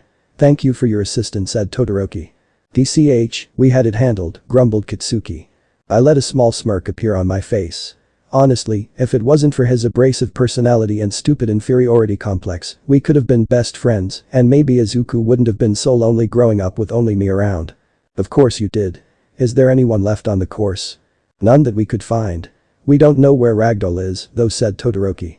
She'll be fine. She's a trained pro hero. I dismissed his thoughts. Just then, from the front Izuku appeared with a dark shadow possessed Tokoyami and Shogi. Izuku and Shoji appeared to be guiding Dark Shadow towards Katsuki and Todoroki. Those two reacted instantly, creating enough light to help get Dark Shadow under control. "Are you alright?" I asked. As I looked them over, my eyes stilled over Izuku. His right hand was covered in dried blood and he was trembling. His eyes were wide and his pupils dilated. He was clearly running on adrenaline alone. "Big brother," he began. "Save it," I ordered in a clipped tone that made everyone straightened. "We'll deal with it later. Now we have to get back to camp." Izuku nodded stiffly as he changed his focus. "I can't let him crash yet, not while we're deep in enemy territory and vulnerable to attacks from all sides. Besides, I can guess what this talk will be about and it's not one that I will relish having with him." We positioned ourselves in a defensive formation with me at the back and Izuku taking point. Katsuki grumbled a bit, but he relented to being the left flank guard. Suddenly a familiar pulse of chakra appeared on my senses as two warp gates opened both in front and behind us. "Defensive positions," I yelled. They were quick to do so. I shared a look with Izuku. Without waiting another moment we both burst into motion. I had arguably the harder task as my gate spat out a Nomu alongside a villain with burns on his face. With my lightning chakra armor, I instantly closed the distance and beheaded the Nomu with a lariat. Izuku, much the same, was busy breaking the horde of clones that were coming from his still open portal. I dogged a blast of fire and sent out a water-style water jet that cut through the clone of the fire user that most likely started the forest fire. "Hakken!" screamed Izuku. My head snapped up to reveal a villain in a yellow trench coat, top hat and mask holding a cane and a small blue ball. From the chakra emanating from that ball, I could guess who was in it. He waved at us as he stepped back through a portal. "Nuo!" yelled Izuku. Suddenly black whip-like strands erupted from his hand and began trashing the surroundings. It lasted for only a moment as Izuku pushed one for all down and under, forcefully deactivating the quirk and holding it at bay with his own chakra. I looked on at the spot where the masked villain disappeared as Izuku screamed in what I could only assume to be a mix of rage and pain. I balled my fist as I took stock of the student still with me. I felt a sick thankfulness that only Katsuki was taken. I shook my head to remove those thoughts. I can't falter now. Others still need me. The immediate aftermath of the attack on UA's summer camp was absolute chaos. Ambulances and rescue crews swarmed the site along with what I believed to be a whole department's worth of police officers. Out of the 40 students present, 24 were uninjured, 11 were physically hurt and 1 went missing. That one was key. Never before had the world seen such a momentous failure, not since All Might's era of peace began. And the fact that the one who failed to stop this threat was me, well, it did not bode well for the confidence of the public. Thank God that Izuku is unconscious. I don't know if I would have had the time to deal with him right now. The death of Muscular was another topic of contention. The police at the crime scene were horrified in the brutal way he was killed, and I admit, I too felt a bit sick. I sometimes forget that a Rinnegan is one of the most powerful close-range jutsu ever. Few people in this world can sustain a hit by a fully powered Rinnegan, even a base one. I would not put it past this event to traumatize Izuku into not using the Rinnegan again. I'll ask Nezu if he can put me in contact with a psychologist. "Izuku, heck, all the kids will need therapy after this." Madara, came a voice behind me. "Tsukauchi," I greeted in return as I turned to face him. "You look like shit," he said as he gave me a cup of steaming coffee which I took gratefully. I snorted. "That's the pot calling the kettle black, you know." He cracked a grin at the joke, though he wasn't wrong. Well, the battles I had in the forest weren't draining or anything. The use of shadow clones took quite the toll on my chakra and stamina, and that's before I take into account the mental exhaustion of having 24 hours worth of memories shoved into your skull in one go. All in all, I looked ready to keel over, which I suspect is the reason why the press at the scene hasn't swarmed me yet. Whatever, I'll deal with the judgment of the masses after I saved Katsuki and ripped out All for One's hearth and fed it to him. "Madara, are you okay?" asked Tsukauchi in a worried tone. "Yes, why?" I responded curiously. "The look on your face was scaring the other officers," he said bluntly. Looking around, I noticed that it had indeed scared them. I huffed and drank some coffee. "The media will have a field day with this," I muttered. He winced and patted my back. A vain attempt to comfort me, but an appreciated one nonetheless.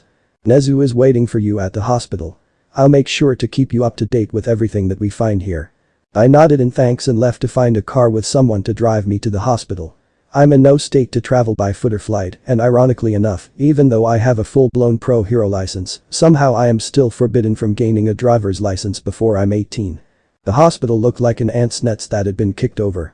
Nurses were scrambling to house and take care of all the kids, most of which were knocked unconscious. I stayed close to Tsukauchi, not wanting to bother the staff there, even if I desperately wanted to go and check up on Izuku. I know that he wasn't hurt or anything, but the mental strain that this entire situation placed on him can't be good. As much I don't want to sound like a hypocrite, he's too young to have the blood of someone else on his hands. God, how am I going to explain this to All Might and Mom? What am I even going to tell them? Sorry I made your kid an era murderer. In hindsight, I should have realized that Izuku wouldn't know how to regulate the power of a Rasengan to make it non-lethal. Furthermore, I shouldn't have shrugged off a full-powered Rasengan during our spars without a single wound. I probably shouldn't have taught him such dangerous techniques while he's so very young. Yeah, there's a lot of things I shouldn't have done, but the past is the past. Now I have to deal with the consequences of my poor judgment. The traumatized brother, numerous injured and one missing student. Madara. I snapped out of my thoughts. Apparently, I had robotically followed Tsukauchi to the room where we were supposed to meet Nezu. Also, the principal was already there, seemingly waiting for us. Thank you Tsukauchi. We'll let you know if there's anything we might need, said Nezu. Understood. Still, Madara, we need your report on what happened. Do you have any paper around here? I asked. Nezu pushed forward a few sheets of paper, having seemingly predicted I would ask this. I let out a huff at this. Of course the rat would predict this. Placing my hand on the paper, I focused my chakra and burned the letters of the report in the paper. I handed the sheets of paper to a bewildered Tsukauchi who took them while giving me a look of pure envy. I snorted. Any goodwill I had with the police department was most certainly gone now, given that I just disclosed that I was blessed with the divine power to slay the demon Noah's paperwork. Madara, please sit, said Nezu as he gestured to a sofa. Right. Back to business. I allowed myself to collapse on the sofa and Nezu climbed up in the chair opposite to me. We waited in silence for a bit to allow the both of us to gather our thoughts. I told you so. I fucking told you that this might happen, Nezu, I began, though my words lacked any real heat. The time was too far gone for us to be shifting blame around. So you did. Even so, I never expected this. We have used this method for years and never have we had a breach in security. This year we even changed the location and only a few knew of the trip, said Nezu. So you're thinking that you have a mole in your school? I asked. He nodded. It wasn't a stretch to think that. After all, in this age of technology, trackers can be exceptionally small. You are the only one I can trust not to be compromised, Madara. Even so, I can't prove to you that I haven't been compromised myself, said Nezu. I groaned as I closed my eyes and let my chakra wash over me. Even running with only dregs of my full power, my chakra was still potent enough to bring me back to a state of alertness. You can't discount the possibility of a tracker quirk. This is all for one that we're dealing with. No one knows the full extent of his powers, I reminded Nezu. I considered that, but the search teams have yet to find Ragdoll, and all that was recovered was a bloody headgear piece. I clenched my fist.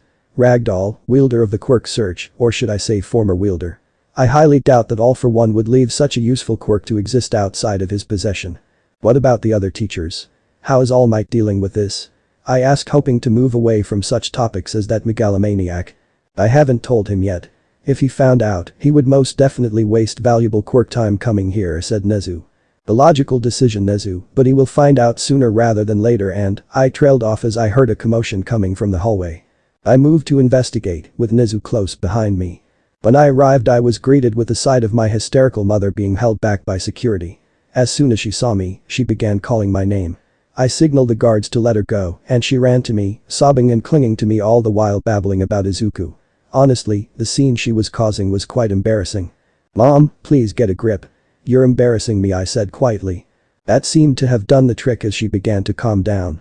I can't do this anymore, Madara. This is the third time that Izuku's been in danger like this. My heart can't handle it. Please convince your brother to drop out of UA, she said. A shocked silence fell over the crowd. I too felt shocked, as well as Nezu, who was still hiding in the background. Not here, I growled, snapping out of my shock. I led my mother to the room that I previously occupied with Nezu. I sat her down and took a seat next to her. Nezu was still hanging back and observing our interaction. Now, what's this all about? You never had anything against Izuku going into heroics before, I asked. She sniffed. I thought that I was just a phase, that once he saw that quirkless people couldn't be heroes, he would come to his senses, but then All Might happened and he was so happy that I couldn't take that away from him. I thought that he would be safe. That he would have a nice school life, live the life of a hero for a couple of years, then settle down with a nice girl and have a family. He shouldn't have been forced to fight for his life before he was even 16, she cried harder at that. I agree. Miss Midoriya, I am Principal Nezu. Please allow me to give you my deepest apologies for what happened. But know that we will be implementing a dorm system from now on to better protect our students, said Nezu as he approached. How can you know that? How can you assure me that nothing bad will ever happen to my Izuku during his school career? I've already seen UA be attacked 2 times, how many times will this happen? Mom was shouting. Okay, that's enough. I said, flashing my chakra and sharigan. This seemed to have somewhat quelled her. Whether Izuku decides to leave UA or not, that's entirely his decision. You will not force him to do either, I said, staring her down.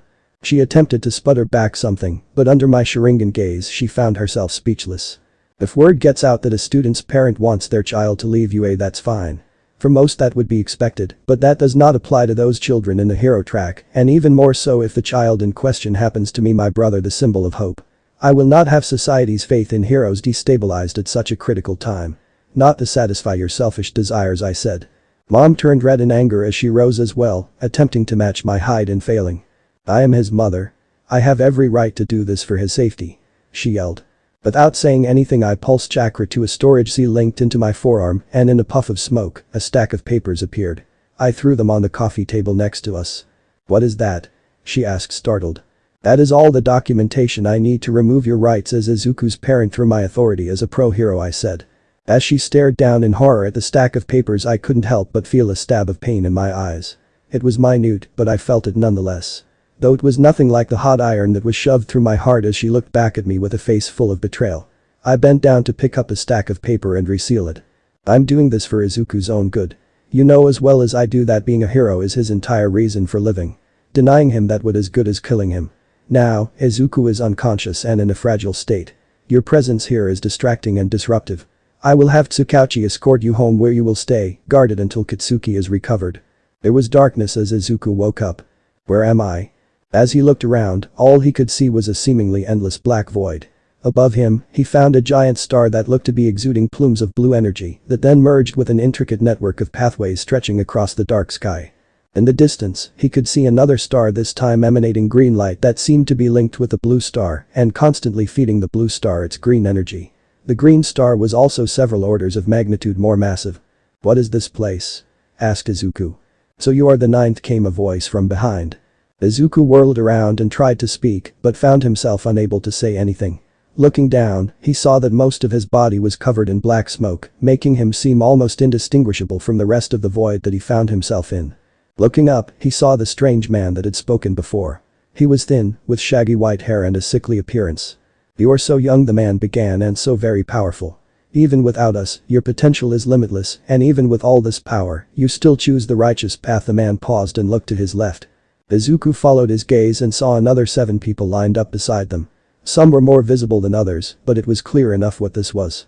This power of ours was cultivated throughout the generations for a singular purpose, said the man as he pointed to the other people, who now each held in their hands a small star of light, each brighter than the other who preceded it. The vestiges of one for all. So that must be the first user, thought Izuku. I want to show you something, ninth. Izuku turned back to the man before him. The man gave a small smile as the world around them faded and another scene appeared. It showed another man, dressed in fine clothes and with the same white hair as the first user, standing in front of a ragged-looking first. All for one was all that Izuku could think. Izuku looked on as he listened to the conversation between brothers and felt ever so grateful that he had Madara as his sibling. Suddenly the scene shifted again to display a scene of chaos as quirked people attacked the non-quirked, and into that chaos, all for one appeared like an avenging angel. The twisted mockery of a savior that recruited more and more followers as he walked through the destroyed streets of the once great city that now lay in ruins. The scene shifted again and Izuku watched as one for all was born. Suddenly the image disappeared and the first was before him once again. I wanted to show you more, but even with your fast progress, you're only at 20%, said first. Be careful, for we have already passed the singularity. You are the one who will complete one for all. Complete one for all, what does he mean? The first stretched out his hand.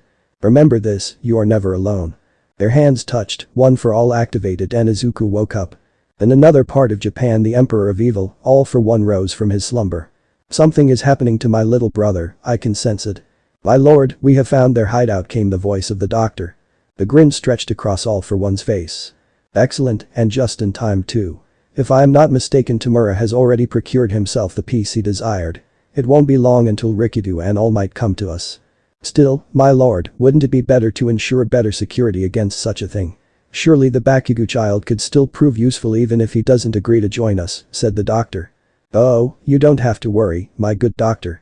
This is a valuable lesson for Tamura, and if everything goes to plan, we might even be rid of a most annoying pest in that Rikido brat. I wonder if seeing his brother's corpse would shake the faith of Izuku Midoriya enough for me to take one for all from him. That is certainly possible, but are you sure that he will come to you? Won't All Might prevent him from coming? Asked the doctor. Well, wouldn't that be the height of hypocrisy? After all Might himself came to witness his master's death, so he shouldn't deny his successor this honor. Ah, that brings back such pleasant memories. It would be the perfect irony to kill All Might and Rikido in front of Izuku Midoriya. Maybe even kill his mother. Yes, that would surely do it. My good doctor, please remind me to tag Inko Midoriya after this little excursion. Of course, my lord. Good. Kurogiri called out all for one. The mist man appeared and knelt before the Emperor of Evil. My lord, I am ready for your commands, said Kurogiri. Open a gate to the compound of the Uchiha Sekai, ordered all for one. Without moving from his kneeling position, Kurogiri opened a warp gate through which all for one stepped through, followed closely by the doctor and Kurogiri. In the courtyard of the compound they were met with a slew of men. Once they caught sight of all for one, they all collectively gulped and made no move to attack. All for one grinned behind his mask. It brought him such joy that his very presence could inspire such fear. The door of the house opened and an elderly man stepped out. Once he saw all for one, he bowed. Lord All for One, to what do we owe the pleasure of your visit? Oh, nothing much. One of your men happens to have a quirk that I require. The elderly man tensed up alongside the black mask-wearing young man that was bowing next to him. The Uchiha Sekai has kept in your good graces for quite some time, Lord. Perhaps we could help you achieve your goals through other means, said the young man with the mask who was also bowing. I wonder what you could do to restore my body to full power, but do go on, you have caught my interest, said All for One. The elderly man glared at the younger but held his tongue in front of the Emperor of Evil. The young man invited All for One to follow him to the room where the little girl was held. As they walked, Kai explained the power of Eri to All for One. Once they arrived in front of the door to her room they stopped. You make a most interesting proposition. I will make a note of it in the future. Now see to it that I am not disturbed. Kurogiri remain here and guard the door. Yes, my lord. All for One and the doctor entered the girl's room. As soon as she saw them enter, Eri was overcome with fear and tried to get away, only for All for One to catch her with telekinesis and bring her to him. Such a fascinating quirk this is. The power to rewind all biological organisms to their previous state. It's a shame that you can't use this quirk on yourself. I may come for you in the future, but now my dear stay still and let the good doctor take some samples, said All for One. The doctor approached and jammed a needle in the little girl's flesh and veins, making her cry out in pain. All done. Now my lord, let us prepare your return to glory, said the doctor. All for One dropped the girl who scrambled to get as far away as she could from the monster in human form. All for One took a seat and the doctor carefully detached his mask and life support tubes from his face, revealing to Eri the broken face that he gained after his fateful final bout with All Might. Eri whimpered at the sight of him. Now don't be scared, you're here to help me, don't you want to help me? Said All for One with a dark chuckle. Eri trembled as she shook her head. No. Well, that's too bad. You don't really have a choice in the matter. Forcible quirk activation. Black and red tendrils leaped from All for One's fingers and into Eri as her horn began to glow yellow. She screamed in pain as she was forced to activate her quirk against her own will, the yellow light covering All for One as well. The man grunted as his face shifted and his body changed as he was returned to his younger days. After a few minutes, the yellow light died and Eri dropped to the floor with a high fever and unconscious. The doctor peeked up from behind the desk he had hidden. My lord? He asked. He heard a chuckle that slowly descended into mad laughter of pure joy. The doctor couldn't believe his eyes. There, in front of him stood the Emperor of Evil as he was before his battle with All Might when he was at the peak of his power. Suddenly, red lightning swirled around his form as he lifted his head and opened his eyes for the first time in 6 years, revealing toxic gold and red eyes to the world. The lightning increased in intensity and exploded outwards, making the door to the room blow off its hinges. All for One stalked outside. Kurogiri knelt before his master, while the others only looked on in horrified awe at the being before them. The ripples of his power were felt far and wide, and 3 people, in particular, sensed the reawakening of All for One. My eyes snapped open as I felt a terrible wave of power wash over me. Spreading out my senses, I could feel the energy used to create it. All for one, I growled. Opening the window to the driver compartment of the limousine that I was in, I relayed my new orders to the driver. Make for UA with all due haste. At once, sir. I closed the window back up and I shut my eyes. It's been a day since the entire debacle with the training camp, and while most students were allowed to go home, Izuku was still kept under surveillance after One for All's mysterious self-activation. In theory, he should already be at UA to meet with me, and if what I sense is right, then we might have a bigger problem on our hands than I previously anticipated. The car was quickly ushered in past a crowd of reporters, and I made for one of the higher lounge areas where Izuku was probably waiting for me. I was proven correct as Izuku was indeed waiting for me. I took a seat on the couch opposite to him. We sat in silence for a bit until I sighed. It's not a good idea to bottle up your feelings, Izuku. He snorted, like you have any right to talk about feelings. Do you realize what you put our mother through? When I came home this morning she was still crying and begging me not to leave her. I mean really, first Dad and now you. You know that she doesn't have the heart for what we do, said Izuku glaring at me. I did not rise to the challenge. She would have pulled you out of UA if I didn't do that, and don't change the subject, Izuku. As much as you don't like it, we need to talk about what happened with Muscular, I said, locking my gaze with his. Izuku tried to hold it, but eventually gave up and curled into himself. I sighed. I'm not blaming you for killing him, I said. Izuku flinched and looked up at me, seemingly searching if I was truly honest. That night was rough on all of us, and to be frank, it is my fault for not teaching you how to regulate the Rasengan's power properly. No one is going to blame you for going all out against someone such as him. Now, tell me what happened with One for All while you were unconscious, I said. Izuku paused for a moment, seemingly to digest what I said. This wouldn't be the end of it, and he will undoubtedly have nightmares for weeks to come, but he was at least thinking about it logically. I found myself in a giant black void, and the first user spoke to me.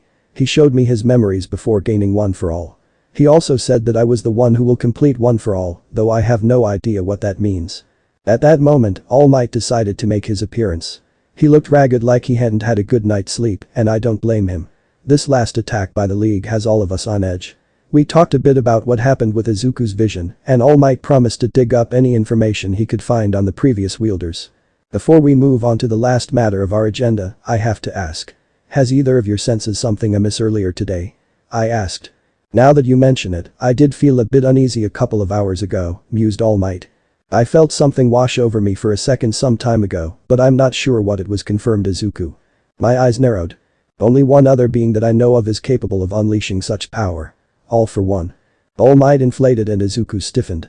Their unease was now palpable. This is bad, said All Might gravely. Indeed. All Might, I do not expect this situation to end without a confrontation between us. And I fear to what lengths All for One would go to see us demoralized and killed, I said. All Might nodded. So, what are we going to do then? Asked Izuku. We aren't going to do anything. All Might and I will face him, I said. What? You can't just sideline me, yelled Izuku, outraged. I can and I will. Well, I don't blame you for your actions against Muscular. The mere fact that it has ended the way it did shows that you are far too reckless in battle. Against a foe like All for One, that could very well be your end, and I will not sacrifice you just to fulfill your desire for revenge against his pupil, I said, cutting off any argument that could arise. Izuku clenched his fists. All Might stayed silent. If we do this, young Izuku, you must prepare yourself for the chance that we might not return, said All Might softly. I stayed silent as I saw a multitude of expressions fly across Izuku's face in a fraction of a second. He retook his seat and brooded. I said nothing because I knew that he understood what I meant to say. Well, he was reckless, Izuku wasn't stupid. He knew that if he died, the legacy that his 8 predecessors worked so hard to construct would end with him. I'll talk to Nezu to let you stay at UA. You should be able to monitor our progress from here, I said. I'm putting on Mjolnir, said Izuku. I could tell that was not a request. I'll allow it nonetheless. If the unthinkable happened and he needed to defend himself, it would be far better to have it and not need it than need it and not have it. Izuku. Take whatever weapons you think you might need from the vault. Well, I am against you fighting. All for One has shown himself to be in possession of a warp quirk. Those can be nasty if paired up with the correct quirk, I said. Izuku nodded and left to get dressed. All Might stayed silent during our whole exchange. If we don't make it, he began. Don't go down that train of thought, Toshinori. You won't fall. Not this time, I said with conviction. He looked softly at me and deflated. He rose from his seat and placed his hands on my shoulders, then brought me into a hug. You are the greatest heir a man could ask for. Take care of your brother and know that even if we have known each other for little more than a year, you and young Izuku are the closest things to sons that I ever had. I wrapped my arms around his bony shoulders and hugged him tightly. You are the closest thing I had to a father in this life. I know that Izuku feels the same. I just hope that we can live up to your expectations. Ha. My boy, you have already surpassed them, both of you. I couldn't be more proud, said Toshinori with a beaming smile. It was at that moment that a thought entered my mind. You're saying goodbye, aren't you? I asked in a low mutter. Maybe, I don't know. This battle shall be my last Madara. Whether I die or not is still undecided, said Toshinori as he let go of me. But the final wave, he left to find Izuku and give him the same speech he gave me. I pulsed chakra through the seal on my other forearm and a bottle of scotch and a glass puffed into existence. One final drink and then I prepare. At the end of tomorrow, nothing will be the same. Legends tell us that gods once walked the earth alongside humans. The ancient heroes of every civilization are almost always never seen as mere men. Until that day, I as well as the rest of the world thought that these stories were just that, stories. Now, gods walk among us yet again and they possess terrifying power. Excerpt from A History of Modern Heroics, Chapter 12. The New Gods of Humanity. It's been 48 hours since Katsuki was kidnapped. The sheer amount of backlash that UA received was surprising. Somewhat unsurprising was the dip in popularity that I received as a result of my failure to protect the students at the camp, though I was surprised at how little I dipped in popularity. It seems that most of the anger is directed at UA, rather than at me. Whether this is their true feelings or the manipulative hand of the Hero Commission, I don't know. Sir, they're ready for you. The voice of the secretary brought me out of my reverie and I entered the room. This was a private meeting between me and the Hero Commission's higher-ups. Rikido, it is a pleasure to meet you, said the commission president. I shook her hand. The pleasure is mine, Madam President. Please excuse my bluntness, but I believe that we have more pressing matters to deal with right now. Of course. Please, sit. She motioned to the sofa near the wall. This was a pretty standard meeting arrangement for a top hero. She took a seat in the armchair opposite to mine. Now then, what is this about? She asked. I'm here to talk to you about the rescue mission of one Bakugo Katsuki, I said. She straightened up immediately as she heard that. Any trace of the pleasant face she used to greet me with was gone, and all that was left was cold steel and hard eyes. What about it? I have reason to believe that All For One has somehow returned to his full power, or he is very close to it, I said. I see the color draining from her face as she shakily puts the cup of tea she previously had in her hand on the coffee table between us. Without a doubt, she knew that this was bad. Very bad. Are you certain? She asked. Completely certain. No, but several hours ago I sensed a wave of power unlike any other. Madam President, right now there are only two people in this world capable of such might, myself and All For One. Now it may just be a ploy to shake our resolve, but I'd like to err on the side of caution, I said. She nodded. Even though our relationship started with thinly veiled threats and blackmail, she knew that I was one of the few heroes that she could trust to put the needs of the people before her own. After all, so long as my family was alive and safe, there was no need to fear any sort of retaliation from me. And even if I didn't operate as most pro-heroes do, she knew that I was effective, very effective in suppressing criminal activity. So, what do you suggest we do? She asked. Issue a command to all pro-heroes. We need support so that All Might and I can focus solely on All For One without having to worry about collateral damage. We need a good number of rescue heroes, preferably those known for quick and efficient rescues. As for battle heroes, Mirko, Endeavor and Edshot should be enough. I'm sure that Nezu will pull some strings of his own to bring some more heroes to the fight, I said. She nodded grimly. I nodded back and puffed into non-existence as my shadow clone dispelled itself. Back at my hideout or lab, I opened my eyes as I received the memories from my clone. With that part done, now it was time to turn my attention to my armor and weapons. Some final tweaks need to be made in preparation for tonight's meeting. I spent the rest of the day at my hideout with Izuku and All Might, getting ready for the coming battle. For this, we both put on the Mjolnir Mk2 armor that I had just finished building. While the first iteration of the armor was good, I found out quite soon that using ancient Edo-era armor as the design basis for the quantum-locked titanium chromium carbide outer armor shell was quite stupid, as it severely limited my mobility when in flight or jumping across obstacles. I thus decided to scrap the design entirely and replace it with one designed for pure function over aesthetics. I can deal with the aesthetics part by using over-armor robes to look cool. In the end, I settled for a simple red cloth that went over both my shoulders and was kept together with a belt, thus allowing the lower part to flap in the wind a bit. Izuku went for a dark green Haori with black accents and the kanji for 9 etched in red on his back. It was a weird choice, but I said nothing about it. All For One most likely knows that he is the 9th wielder, so it's not like there's a need for secrecy or anything. That and the general public, while they would be confused, would probably make up some wild story about why he has that on his back. The more surprising part of all this was All Might's wish to get some armor of his own. Now, I couldn't make one as good as ours on such short notice, but I did manage to modify his costume enough to accept and lock down tightly on several plates of quantum-locked titanium armor. It was a lower quality than ours, but it should at the very least allow All Might to make some mistakes without it costing him his other lung or worse. Though, I have to admit that he looked kind of strange in that black and silver armor over his usual hero costume. But that done, I headed to the armory. In there, I found Izuku, looking over a giant scroll that had been spread over the floor. "Izuku," I called out. "Big brother," he replied but didn't acknowledge me. "What are you doing with the barrier scroll?" I asked curiously. This made him look at me. It pained me to see his once so bright green eye turn steely.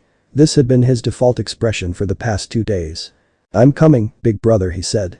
I opened my mouth to reject it, but stopped as he raised a hand to stop me. I closed my mouth and sat down next to him. "I need to do this, big brother. Katsuki is my friend. Despite what I said to him at the sports festival, I still consider him my friend.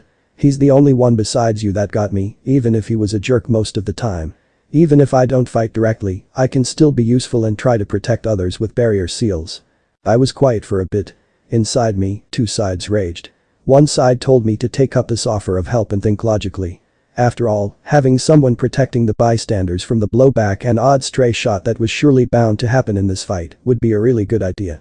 On the other hand, this was my brother we're talking about, and my protective instincts were screaming at me to wrap him up in bubble wrap and hide him away until he's 30. "Izuku," I began, "can you promise me that you won't engage All for One?" I asked. "No.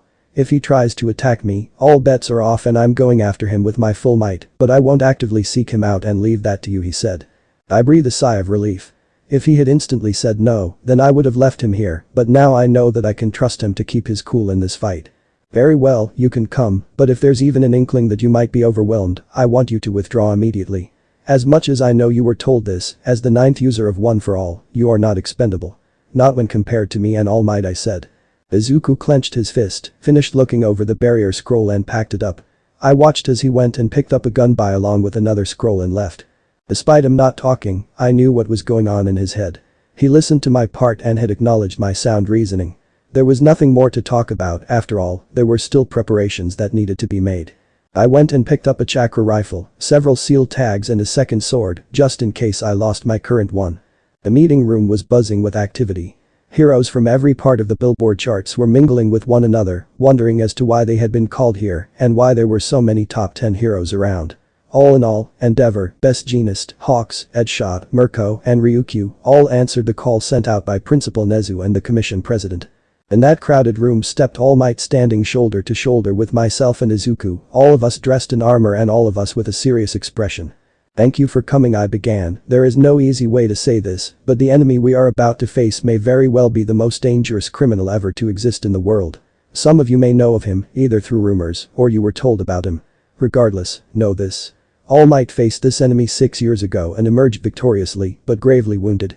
Until a few months ago we thought that he was dead, but it was discovered that this enemy, All for One, was in fact very much alive and active as the mastermind behind Tamura Shigaraki and his League of Villains." Rumors spread through the crowd and a few of the pro-heroes narrowed their eyes at us.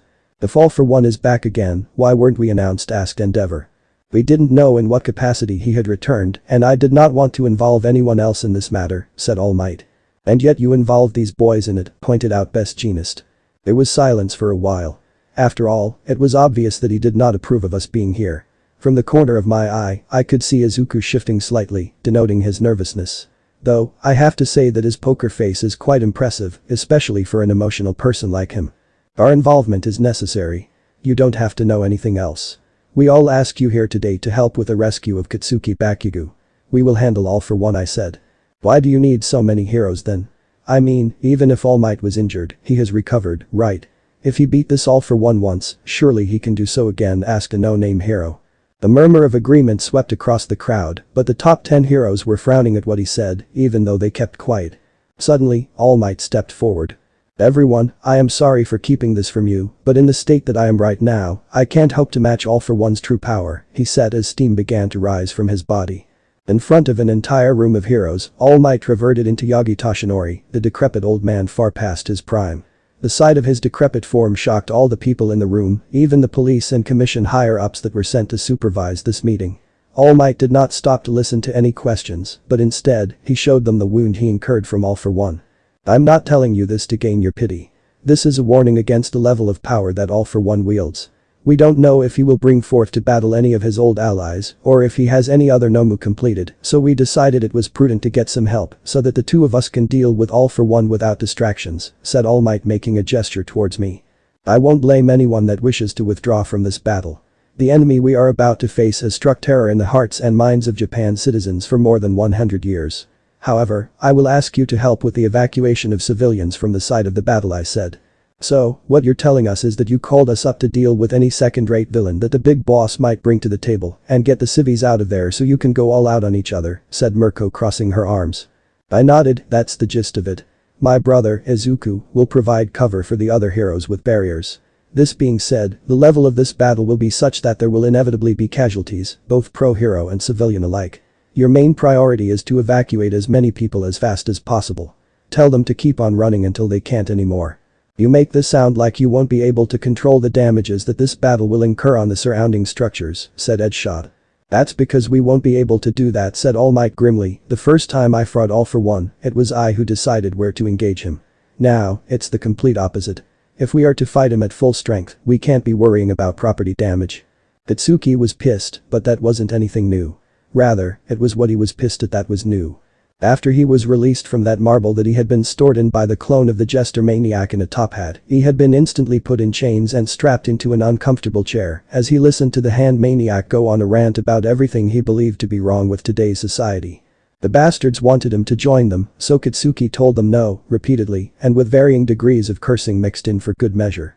Now, Katsuki wasn't stupid, and he hadn't been forced to go to therapy for nothing. He knew that the world was far from perfect, and he would grudgingly admit that he too had been part of the problem, but he was willing to change and be a hero that All Might would be proud of. So, when the previously closed back door opened and the hands man stopped his ranting, he paid attention. Sensei, said Shigaraki with reverence. Demura. It seems that you have failed again, said the man. Now that he was closer, Katsuki couldn't help but gulp at the mere presence the man was exuding as he stood there, with hair whiter than Todoroki's white half, and dressed in an immaculate black suit that would surely cost an arm and a leg for any normal person out there. For a split second, Katsuki was 5 again and facing down an enraged Madara, seeing death appear before him for the first time in his life. I'm sorry, Sensei, he murmured. The other villains of the League of Failures all stood quietly to the side, not daring to even speak up against such oppressive pressure. Don't be. Learn this lesson and start again. Remember, everything I do is for your sake, said the white-haired monster. Suddenly, the wall exploded inwards, and All Might stepped in the room shaking with rage. Faster than he could see, All Might smashed into the villain. You're done for, All for One. Here to kill me again, All Might. Finding the warehouse where Katsuki was kept was a hassle. It's times like these that I come to appreciate my paranoia. On the first night at summer camp, I placed a tracker seal on each student. They were prototypes, so their range wasn't great, and they were meant to help me keep track of them without using a shit ton of chakra on sensory techniques. I'm just thankful that I found the warehouse quickly. I can't afford to be wasteful with chakra today. This fight may very well take every shred of chakra I have and more. At least I have All Might to back me up. Between the two of us, we may just win this. If I was alone, I don't think I would have been able to beat All for One. I looked at the soon-to-be battlefield as police and lower-level heroes began evacuating the civilians from the surrounding area. I could still sense Katsuki in the building, and since Nezu was running interference with the press along with Aizawa and Vlad, I don't have to worry about nosy reporters blowing the operation. Not that I would have allowed such a reporter to live very long if I had found him. Suddenly, I felt a spike of power with my senses. Get ready. I yelled, he's here. All Might didn't wait for me to issue the order as he smashed through the wall of the building and clashed with All for One. Secure the perimeter. Don't let the League escape. I ordered. Suddenly, a wave of highly pressurized air came from the building, wrecking it and several other buildings behind us. I jumped into action and slammed my hand on the ground, pushing Earth-Nature Chakra into the ground. Earth-style. Earth wall. The wall of compacted soil rose from the ground and in front of the heroes, shielding them from the winds, but it collapsed in the process. As we were getting up, I heard a slow clapping sound coming from the now half-destroyed warehouse. Wonderful, as expected of you, Rikido, or do you prefer Madara? I looked up as my eyes bled crimson, and the sharigan spun into existence just in time for me to glare at him. All for One, we meet at last, I said as I rose from my previously crouched position at the front of the mass of heroes I had just defended from his attack. He laughed. Oh, how nice of you. You know, this really makes me nostalgic. I would have never pegged you for a connoisseur of early 21st century culture. I narrowed my eyes as I drew my sword and pushed lightning nature chakra into it, giving it a blue glow. All for One's eyes widened and he grinned. Oh, I will enjoy this. Metal groaned as it was torn from the concrete around us and reformed into his hand, making a naughty mockery of a sword. It was ugly, unwieldy, and if you were a normal person straight up unusable. Suddenly, it began sparking with red lightning and glowing with a red hue. I couldn't help but grin as I too took a stance. I jumped forward and clashed with him. I entrusted Kitsuki's rescue and the defeat of the League to the others, and I focused on trading blows with Afo. Strangely enough, the man was clumsy in his handling of the blade. I would have thought that All For One would have had more skill in battle. I heard him growl and his other arm expanded. I flash-stepped out of there as another huge ballast of air destroyed a good portion of the surrounding city. As I looked closely at Afo, I could see a healed cut on his arm. It was evidently fresh, and given that I was the only one engaging him, that means that I made that wound. I grinned at him. Well, would you look at that. The big bad king of the underworld is nothing more than a brute. How sad, I mocked. He gritted his teeth and broke apart the monstrosity in his hand into spikes, which he threw at me. I parried all of them and jumped to avoid another air cannon attack. At this point, All Might had rejoined the battle, though he was unable to face Afo directly, as he was more concerned with evacuating all nearby civilians, which was fine. I can tell that my opponent isn't serious yet, so there's no need for me to switch to ninjutsu yet. I have to be careful, though. Even if Afo is a brutish fighter, he is still intelligent and mustn't be underestimated. I must take care to not exhaust myself. If I can keep up this game of tag just a little while longer, then more people would be safe. Enough of this. Face me, you pathetic creature. He screamed. I replied by spitting a fireball in his face. That angered him. Okay, that's enough. The gloves come off now, he said in an oddly calm voice. The next thing I knew, I was being flung out at high speed and a crater, nearly a kilometer in diameter, had formed at our battle site. Izuku jumped into action only a moment after his brother had all but teleported to meet All For One in combat. Even though he wasn't a part of the main attack force against the League of Villains, he still had a vital role to play in this engagement. Reaching back, he unfurled one of the two giant scrolls he carried and laid it on the ground. Another puff of smoke made when he withdrew the control key to this particular invention of his. Said control key was made from two pieces of granite held together by heavy-duty hinges. On both sides of said pieces were engraved hundreds of seals that interlocked with each other in very complicated ways. This was a weapon meant to use the power of One For All in full.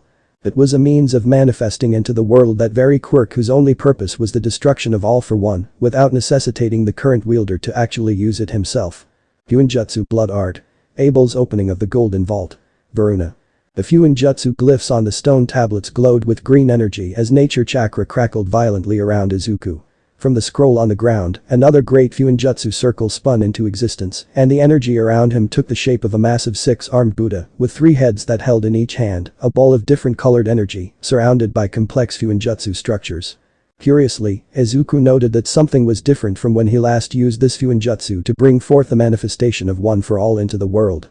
One of the energy balls in the Buddha statue's arms now lacked the Fuinjutsu lattice around it, and instead, strands of a black whip-like substance came out of that ball of energy. I see, so those balls of energy are the manifestations of the previous wielder's quirks.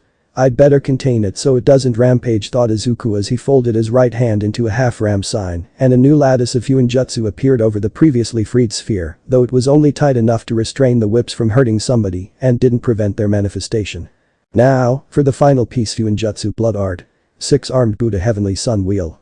As he spoke, Izuku opened the previously closed stone tablet in his hands. The seals on the inside glowed bright gold as filtered chakra entered them. Behind the great statue-like chakra avatar, a golden Fuinjutsu circle appeared, and like the sun, it gave off rays of golden light. At the end of each ray sat a simpler, smaller circle. Fire! Shouted Izuku. At one, every golden circle filled with golden energy and fired at once, turning night into day as the warehouse where the League was previously held and much of the surrounding area behind it was turned into rubble. But this task complete, he tuned the avatar to point towards the crater where his brother and All Might were duking it out with All For One.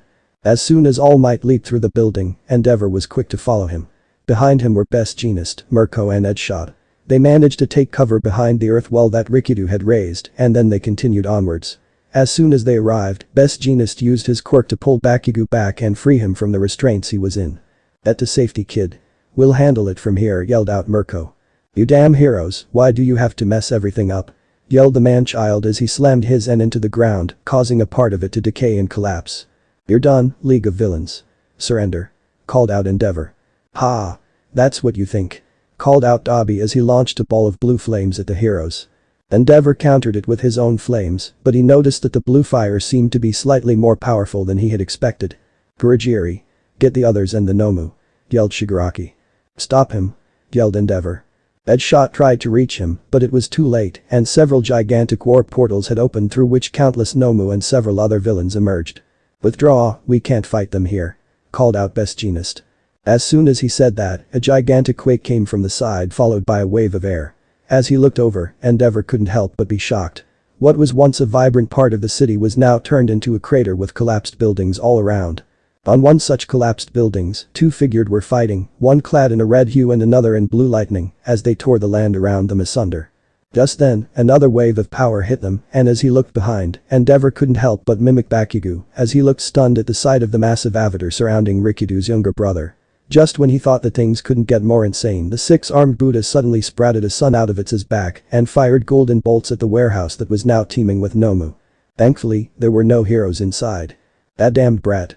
He could have killed us all," said Mirko laughing. "Pan it," barked back Endeavor, "this is not over." The pile of rubble that formerly was the warehouse suddenly shifted and exploded outwards. It seemed like the quirk of one of the new villains had protected them. Just then an earth-shattering roar was heard through the city as a massive villain came out from Kurogiri's still open portal. "What is that?" cried out one of the lesser heroes that rushed forward to back up the top 10. The Gantamachia had taken to the field. Izuku couldn't help but curse in his head. Just as he was about to unleash another attack from his Varuna, this time at All for One, another giant villain appeared from the ruins of the warehouse. Izuku turned his avatar around and lined up another shot. In the back of his mind, he knew that he had to deal with this fast. Thinking back, it may have been a mistake to use this as his opening move. The Varuna was the logical progression of the special Fuinjutsu pellet that he had used in the sports festival against Todoroki. Each of the bolts fired by the Varuna was of equal strength to the one he used against Todoroki. The only problem was that he could only take so much stress before his coils cracked under the tremendous pressure that using one for all in such a way creates. To be honest, the giant scroll on the ground was used to regulate the pure nature chakra that was exuding from him. This was quite a bothersome fact. While he was a sage, he couldn't use the nature energy actually present in nature. The fact that it looked like a six-armed Buddha was an aesthetic coincidence on Izuku's part. Still, the avatar was paper-thin and had just as much defensive strength as a piece of paper.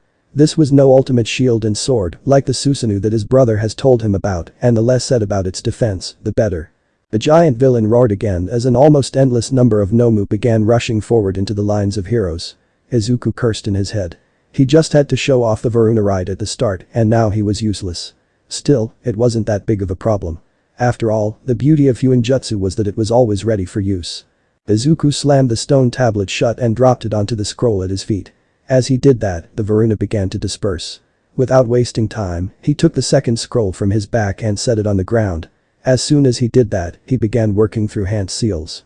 Fuinjutsu barrier. Heavenly 10-pillar containment.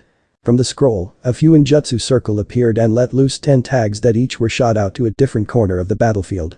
From each of them a blue line stretched up to reach for the heavens and from those lines, blue field barriers stretched from one to another, thus trapping the villains inside. "Go. I'll hold them in. Go and defeat the villains," yelled Izuku.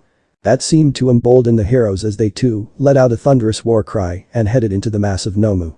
Amidst the chaos, Izuku could see that the heroes had lost sight of Katsuki. Fearing the worst, he used his senses to try and locate him. Unsurprisingly, he was still inside the barrier, but what was surprising was that he was with Kirishima, Todoroki, Yaorazu, and Iida of all people. They were too close to the main conflict, so Izuku took it upon himself to get them out of harm's way. During the chaos of the warehouse being destroyed by Izuku's fuck you to common sense and what he considered to be normal reality, Katsuki was separated from Endeavor and the other heroes that had helped rescue him. Just as he was about to get moving once again, he was pulled to the side by Kirishima. "Ikubro, you okay?" asked Kirishima. Katsuki grunted, not willing to show his thanks to his arguably only friend and yet not fully trusting his voice. "We need to leave. We'll only get in the way if we stay here," said Shoto in his normal tone. It was only then that Katsuki noticed them. "The hell are you doing here?" "We came to rescue you, what do you think?" came a droll response from Shoto. Go die you motherfucker, I didn't need no rescue." "Clearly. You want to go half and half?" "Enough you two." came the firm voice of Iida. "We can't stay here, or we'll risk getting stuck in the crossfire between the villains," and that he said, gesturing to the gigantic statue that Izuku seemingly created only to flex on reality. Katsuki didn't reply. He had had a front row seat to the sheer destruction that thing caused. It boggled the mind that not even a year ago he had thought of Izuku as that quirkless waste of space. It made him, heck, it made even the heroes in the top 10 look like small children compared to him, and the less said about his brother the better. Looking over his shoulder, Katsuki could see from here the area where Madara and All Might were fighting the villain boss. All in all, the writing was on the wall. Izuku had long since surpassed him in every way possible. "Let's go." Katsuki stopped staring and followed Kirishima, only to be shoved back down by Iida as a massive villain burst forth from the wreckage of the warehouse. It easily matched Izuku's fuck your reality statue in height. What surprised him was when said statue suddenly began to collapse and scatter in the wind. Katsuki could not think of any reason why you would put away your biggest gun, especially at a time like this. "Shit," cursed Shoto. Turning to look back, Katsuki saw a giant pillar of blue light appear mere feet in front of them. Before any of them could get their bearings, the pillar gave off a curtain of light that merged with what appeared to be 10 other pillars, effectively trapping them in. It was clearly Izuku's work. "What now?" asked Momo. "Now we get down," yelled Shoto as he sent out a wall of ice that blocked a ball of flame from the villain Dabi. "Boy, rats, where do you think you're going?" called out another villain with blades for arms. Katsuki grinned as he flexed his hands and prepared himself for the fight of his life. The sword arm guy charged, but right as he was about to make contact, Katsuki felt something pull at his collar from behind as a giant war fan came between him and the sword maniac. Instantly, he knew who it was. Izuku came up from behind Katsuki and kicked the blade guy away before turning and batting a fireball from Dabi away from him and finally swinging the war fan to produce a gust of wind that wouldn't be out of place in a hurricane to blow the two villains away. Finally, he turned and Katsuki could see him, truly see him for the first time since they were young. Izuku looked at him for a second and nodded to himself. He was checking him for injuries, Katsuki realized, and a feeling he wasn't quite familiar with rose within his chest. It wasn't the usual anger that accompanied any thought of Izuku. At any rate, it was something to think about later. Izuku did a few weird hand signs, and a portion of the barrier that had trapped them opened. "Go. Get as far away from here as you can," yelled Izuku as he turned back to face the now oncoming league of villains. Katsuki noticed that this was their full roster. "Come with us. You can't win against all of them," yelled back Shoto. Katsuki felt himself be pulled up. Looking up, he saw that it was Kirishima who was doing the pulling. Izuku smiled at them as let loose a gust of wind that sent them tumbling through the hole in the shield. Before they could even get up, the shield had closed back up. As they gathered themselves, Katsuki couldn't help but look back. He saw Izuku's back, his coat fluttering in the wind, war fan held up high and a war cry coming out of his mouth as he charged at the horde of enemies. At that moment, Katsuki couldn't help but feel that he was witnessing the birth of a hero, and after all, heroes never lose. Whatever I had expected this battle to be, this wasn't it. I had thought that All Might was joking when he told me about Afo's power, but if anything, his stories were watered down. After I spat a fireball in his face, All for One used a combination of quirks to almost recreate Pain's attack on the village in the Narrativerse. I say almost because this one didn't sweep away most of the buildings in Kamino yet. Though, it did send me flying along with All Might. I right myself to control my flight before I smack into one of the many helicopters that are currently buzzing about, looking curiously at the fight below. Fools, the lot of them. Despite the prevalence of quirks in the world, it's an inescapable fact that some are simply more capable than others. For journalists to even attempt to get close to such a fight, it's nothing short of suicidal. With a simple burst of wind-style chakra from my hands, I am once again heading towards Afo. He saw me coming and prepared to swat me out of the sky. I instantly brought forth a torrent of wind-nature chakra in my throat. Wind-style. Air bullet. This had two effects. Firstly, it blew me off my previous course, and secondly, it forced Afo to dodge or block it. At any rate, that means that he wasted valuable time dealing with it. Especially in a battle like his one, time is of the utmost essence. A single second, no, even a tenth of a second can spell the difference between victory and defeat. The very second that my feet touched the ground, I was off. Cyan blue lightning flashed around me as the ground broke under the tremendous strain of my kickoff. Unlike any other time I might have used the lighting chakra armor, I wasn't playing around today. The near same instant I landed, I once again accelerated, this time to well beyond Mach speeds. The air around me shattered with a massive boom as I raced towards my foe. Afo reacted just as fast and put a solid guard against my punch. The earth shattered under the force of our blows as we were both pushed back. Afo didn't even have the time to properly land that he was on the receiving end of a particularly vicious smash from All Might. This sent him flying in the opposite direction. I once again came forth intending to land another supersonic punch on his face. Unlike last time, however, he was ready. As soon as I came within striking distance, a third arm sprouted from his back and grabbed my wrist.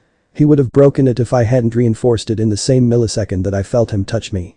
As soon as he touched me, I felt a strange force pulling me upwards and back down into the ground again. It didn't come from my arm, so it wasn't his strength that was flipping me over, but the very kinetic energy that I had accumulated thus far in my run. This was clearly bad. I stretched out my chakra to a close and somewhat massive piece of rubble and replaced myself with it.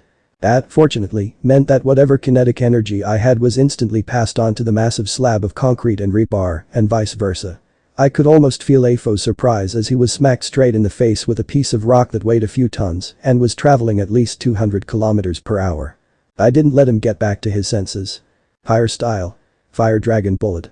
3 white hot balls of flame shaped in a dragon's head, each as big as a car, sped towards the pile of rubble where Afo was, blowing it up. Before the dust had even settled, it was blown away by a clearly pissed Afo that had taken cover under some kind of golden shield. It was then that All Might came and delivered another of his famous smashes to that shield. It buckled for a moment, but then it bounced back, throwing All Might into a still-standing building and causing it to collapse.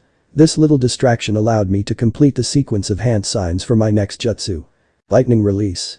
Wrath of Indra. I yelled. This uncharacteristic shout startled All for One for a bit. From the corner of my eye, I could see that Izuku had activated the 10 Heavenly Pillar seal, so I didn't really need to worry about them right now. As I began this attack, Afo tried to charge at me, but All Might stopped him. I could sense it, the power gathering in the clouds above. All Might, get away. I called out. Heeding my advice, he instantly disengaged and bounded away at a safe distance. Afo tried to follow, but he was stuck. During their clash, All Might was careful to leave on the ground small fuinjutsu tags for me to use. Now, with a single pulse of my chakra, 100 chains leaped out from those tags. The chains of heaven wrapped around him and pierced his limbs, preventing him from fleeing. What is this? Cried out Afo as he tried ineffectively to escape. I'm ending this. Now then, this is a momentous occasion. You shall be the first to face this attack, All for One. His eyes widened as I raised my hand that held lightning in its palm towards the heavens and spoke softly. Kirin. It was quiet for a moment before the heavens answered my call. Lightning flashed in the sky above and came crashing down on Afo. The light it gave off was so blinding that I could swear that night was turned into day. The ground upon which Afo stood had been turned into nothing more than ash and dust. As I looked down into the newly formed crater, I couldn't help but be shocked. Despite the devastation that I inflicted upon him, All for One was still alive. His clothes were tattered and he was bleeding profusely, but I could see that he was still standing. Suddenly his head snapped towards me, and I could see the giant grin that was stretching across his face. I did not wait for him to move. Fire style. Majestic Flame Destroyer. The plume of white hot flame spread out across the crater and the surrounding area, turning it all to molten lava. Despite this, I could sense something coming from the crater. Suddenly a hand clamped itself on my mouth, and I instinctively cut off the jutsu as I was lifted by my chin. I struggled to get out of the vice grip that he had on me, but it was too strong.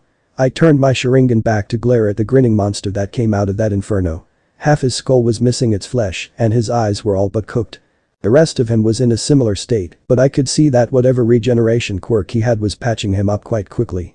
Seeing his flesh knitting back together was quite disgusting. As I prepared a wind release jutsu to cut off his arm, he slammed me hard onto the ground, an act that forced me to exhale. All Might tried to come to my rescue only to be bitch slapped away. Thankfully he managed to not land in the field of lava I had just created.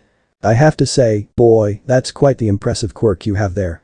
Even now that I can feel you struggling to breathe, I can sense that power within you, he grinned, it's simply exhilarating. I haven't felt something like this since I tried to take back that quirk I loaned to my brother. I glared at him. There was nothing I could say, but tightened my hand's hold over his wrist in a feeble attempt to make him let me go. His hand was over my mouth and nose, and even with chakra, I could feel my strength draining as he suffocated me. Now, stay still and give me your quirk. He yelled as he reached with his other hand for my forehead. Just as he was about to touch me, my shadow clone burst from the ground and attacked him.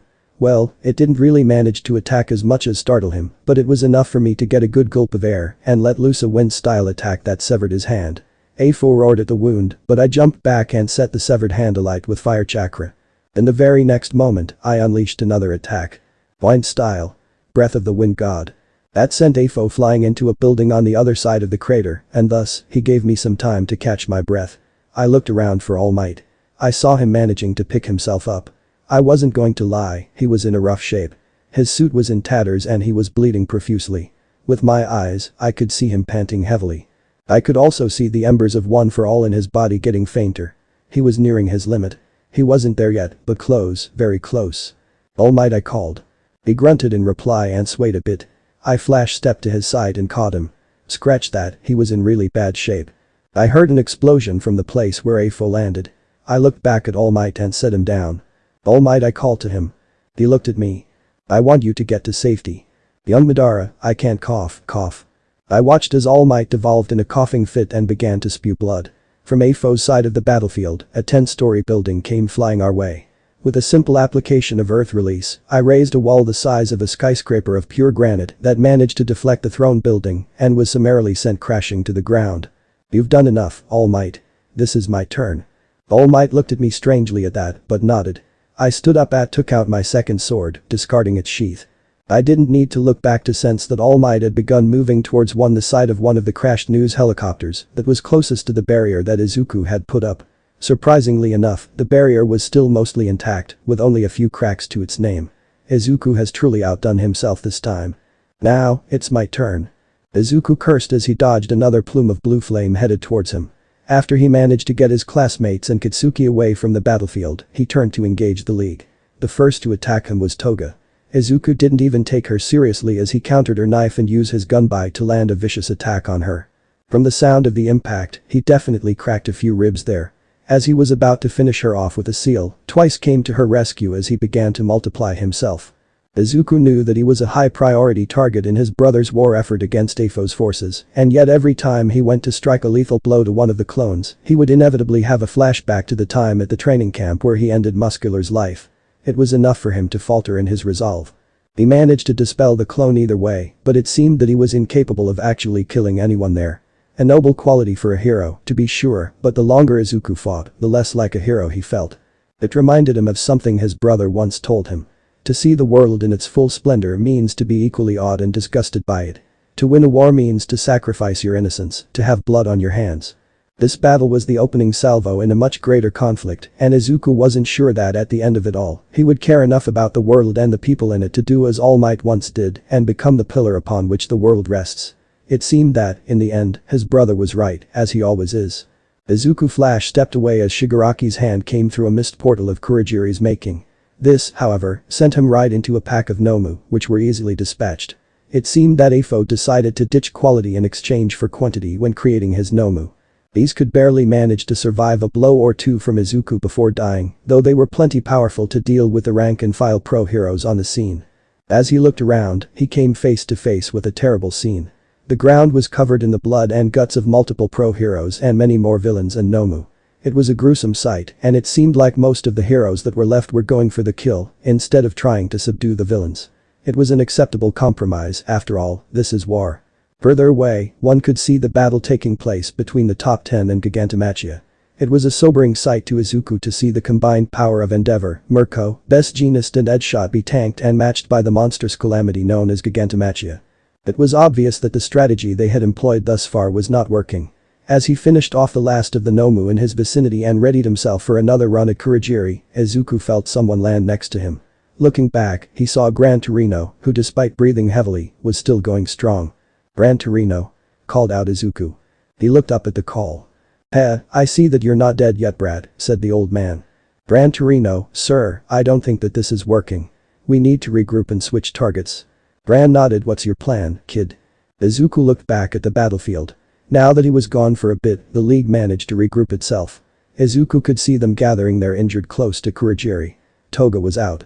The blow Izuku dealt her in the beginning was more than enough to put her out of commission. Strangely enough, Twice seemed to stay by her side quite closely. The two looked a bit ragged, and it seemed that he may have somehow hit the original in all the chaos. It wasn't enough to kill or cripple him, but it seemed to have stopped the onslaught of clones, so that was at the very least a plus. Now that the League was out of commission, it was the best time to strike. "I need you to get the other pro heroes to stop fighting Gigantomachia. Tell them to focus on the League and especially Kurogiri. It will take some time for me to prepare my next attack, and after that, I will be useless for anything except close-range combat." "Are you sure that's wise?" asked Gran Torino. "We don't have a choice. A barrage of smaller attacks hasn't made a dent in that thing, and if I'm right, we may just be able to get rid of it in a single attack. Gran Torino was silent for a moment as he considered his possibilities. Izuku allowed this time to rest for a bit. Well, he wouldn't let it show, supporting such a great barrier, even if it drew mostly from one for all was taxing. Fortunately, the other heroes made sure that not too many villains had the chance to attack it. Still, some attacks slipped through the cracks and have made more than a few dents in the barrier. Not enough to break it, but certainly enough to weaken certain sections of it. The jutsu he was thinking about attempting was, in a sense, a continuation of the Rasengan that his brother taught him. Although even thinking about using the technique brought forth a wellspring of feelings he didn't know how to deal with, Izuku could not deny that this was their only shot at victory. Even with Yuinjutsu aiding him with adding a nature transformation to the Rasengan, and one that he was unfamiliar with at that, it would still extremely difficult and taxing. Still, it was necessary. Izuku knew that reusing Varuna was out of the question, and he could not support enough chains of heaven to bind Gigantomachia, though to be frank, considering how Best Jeanist struggled to bind the giant with his carbon fiber fibers, Izuku wouldn't be surprised to see a similar attack fail. All that was left was to try and bootleg a recreation of the wind style. Rasen Shuriken. It may not work and it might even kill him, but that was the only option that he had. In this place, he was the only one strong enough to deal with Gigantomachia, and he didn't fancy crippling himself to use 100% one for all, if such a blow would even work at taking Gigantomachia down. Right then, that's enough of a break. I'll get the word out, you focus on what you have to do. Leave the rest to us, said Gran Torino as he blasted off towards the fight. Izuku put the gunbai on his back, locking it in place over the green and slightly tattered Haori. Reaching back he brought out a slightly smaller book made of metal engraved in golden Fuinjutsu circles. This was a tool Izuku designed for himself if this exact situation happened to occur. Opening it, the book began to levitate as two green multi-stage circles appeared on top of the two sheets of metal. Izuku put his hands through them, and the green lines rearranged to form gauntlets around his hands. With a slight pulse of his chakra, Izuku brought up a complex circle between his hands and began his work. Endeavor grunted as he was thrown away once again. His retaliation was swift though, and the Nomu that dared touch him found himself with the charred remains of a head. As he continued to fight, he couldn't help but notice his colleagues struggle against the villains. This was supposed to be a rescue mission with All Might and Rikido dealing with the big bad. Originally he had chaffed at the thought that a 15-year-old was a better match for the big bad than him, the number 2 hero. Endeavor knew who All For One was. Every hero worth his salt knew of him, or at the very least of his legend. Once upon a time, he thought that if push came to shove, he, Endeavor, could defeat All For One. Looking out over the wasteland that was once a vibrant city outside the great barrier that was created by Rikido's younger brother, Endeavor now understood where he stood. He was a man. He stood at the peak of human potential. Rikido was something else. The rest of the top 10 pro heroes involved in this operation were all here, and almost all were trying to deal with the horde of villains that came out of the woodwork. And it wasn't only small-time villains coming to the surface here, but monsters like the living calamity known as Gigantomachia. Endeavor and Mirko had both tried to attack the giant only to be repelled. Deadshot either couldn't manage to find something that he could mess with inside of it, or it healed so fast that it didn't matter what he did. At any rate, he was useless. Best Jeanist was the only one slightly successful in his actions. He managed to restrain the monster, but it was not enough. The other villains were fresh, and they were pouring in like a never-ending stream. In the end, it fell onto Endeavor and the others to defend Jeanist, as he restrained what could be the villain's biggest piece. This had the unfortunate repercussion of foisting the responsibility of taking care of the other Nomu and villains onto the other pro heroes. Just as he was about to attack another foolish villain, Endeavor felt something land next to him.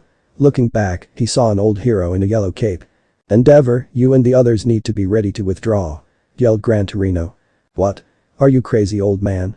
yelled Mirko as she smacked yet another villain away. That's debatable. At any rate, that brat over there said that he had a plan to deal with this thing, said Gran Torino. "You believe that he'll succeed?" grunted out Endeavor. "I believe that it's our best shot at taking this thing down," replied the old man. Endeavor looked at the spot where Izuku Midoriya, brother of Madara, stood completely focused with what looked like a book floating in front of him and green circles of strange symbols around his arms and between his palms. Loath as he is to admit it, Izuku was, like his brother, an incredible warrior.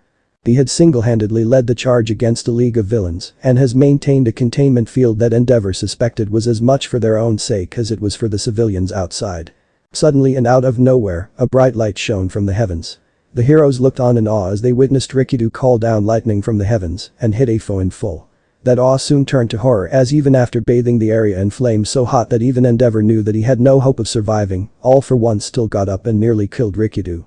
Endeavor looked back at his fellow heroes. "When the brat gives the signal, we withdraw," he thundered. There were hesitant nods from the top pro heroes and very enthusiastic nods from the lower level heroes. Just then, a stray attack hit one of the nearby helicopters and sent it careening towards the ground. Before anyone could do anything, All Might appeared and saved them. He deposited them near Izuku and came forth to deliver a devastating punch, blowing back Gigantomachia and most of the villains along with it. Endeavor didn't waste this chance. "Withdraw," he shouted. The remaining heroes all congregated around the place Izuku was at along with the camera crew and news reporter. No matter what happened, this is where they would make their last stand. Win or lose, this was it. After their admittedly daring escape, Kitsuki and the rest of the students of Class 1 managed to arrive at a population center. They could still hear and feel the attacks that were launched between combatants. Luckily they managed to arrive at an area of the city that was relatively protected from the fight that was going on out there. The streets were crowded and since they were far enough away from the actual fight, police and first responders decided that there was no further need to push the population back. Seeing as there was no police or hero in the vicinity, or at least not one that they could see, the students decided to follow the lead of the other people and sat down. It was then that Kirishima noticed that one of the large screens usually used for ads was showing a live news report from the battle. "Eyes, look." Itsuki turned to look at the screen. On it showed something truly unbelievable. Madara was going all out against the villain boss. He could hear the people around him praying for All Might to come to his rescue. They were all disappointed after the admittedly baddest scene of Madara calling down lightning from the sky and spewing fire hot enough to turn the ground to lava to see All Might be swept aside and disregarded by the villain boss. Madara's subsequent act of freeing himself and jumping to All Might's side as the man coughed what seemed to be blood only disheartened them further. What came next did surprise them though. "Holy shit," came a few cries from the audience. Itsuki agreed. Parring a building being thrown at you by raising another building to repel it with was both an awesome flex and a testament to Madara's power. This being said, no one could have predicted what happened next.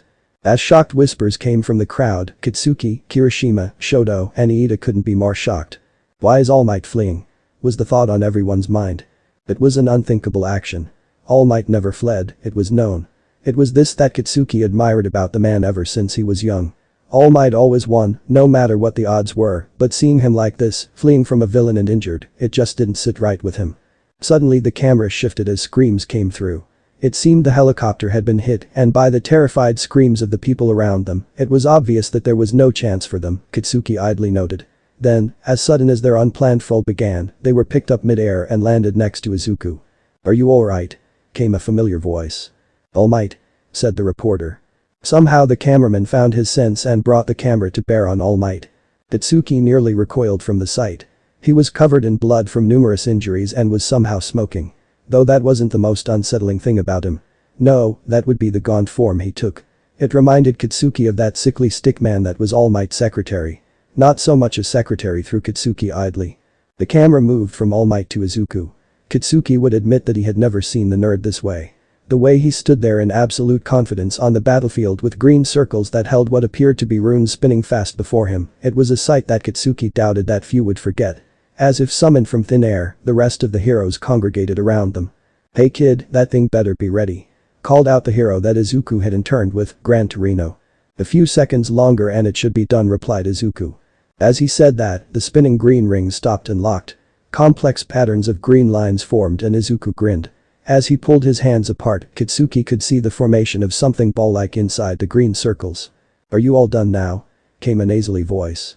The camera swiveled to show the League of Villains, and more specifically their leader, Tamura Shigaraki. "You bastard villain," called out a pro-hero from the mass of them that had survived their melee with the Nomu. In fact, it seemed like the heroes had actually won that engagement, but at a terrible cost. Shigaraki laughed. "Oh, that's rich coming from you. Can you not see how happy I am? After all, my master has finally returned to his former glory, and your precious symbol of peace is reduced to nothing but a mere shadow of his former self. Look at him, cowering behind a child." At that moment, Kitsuki became acutely aware of the people around him and their whispering. They weren't wrong. Footage from other helicopters did show that All Might was standing behind Izuku. "After my master is done with that brat Rikido, he will end your feeble society, and then I will turn you all to dust." The green rings shattered and a ball the size of a baseball of spinning energy with four blade-like protrusion came into existence in Izuku's hand. Looking closely, Katsuki could see that his hair was matted with sweat and he was clearly exhausted. Endeavor, best genist, at shot, clear the way. The three heroes leaped into action, disabling Kurogiri and the other league members. As soon as most of the league was captured by the other heroes, he was gone in a streak of green light. He climbed up the side of the barrier and when he reached the top he jumped. The camera showed him tossing the shuriken-like sphere with a shout. Blind style. Rasen shuriken.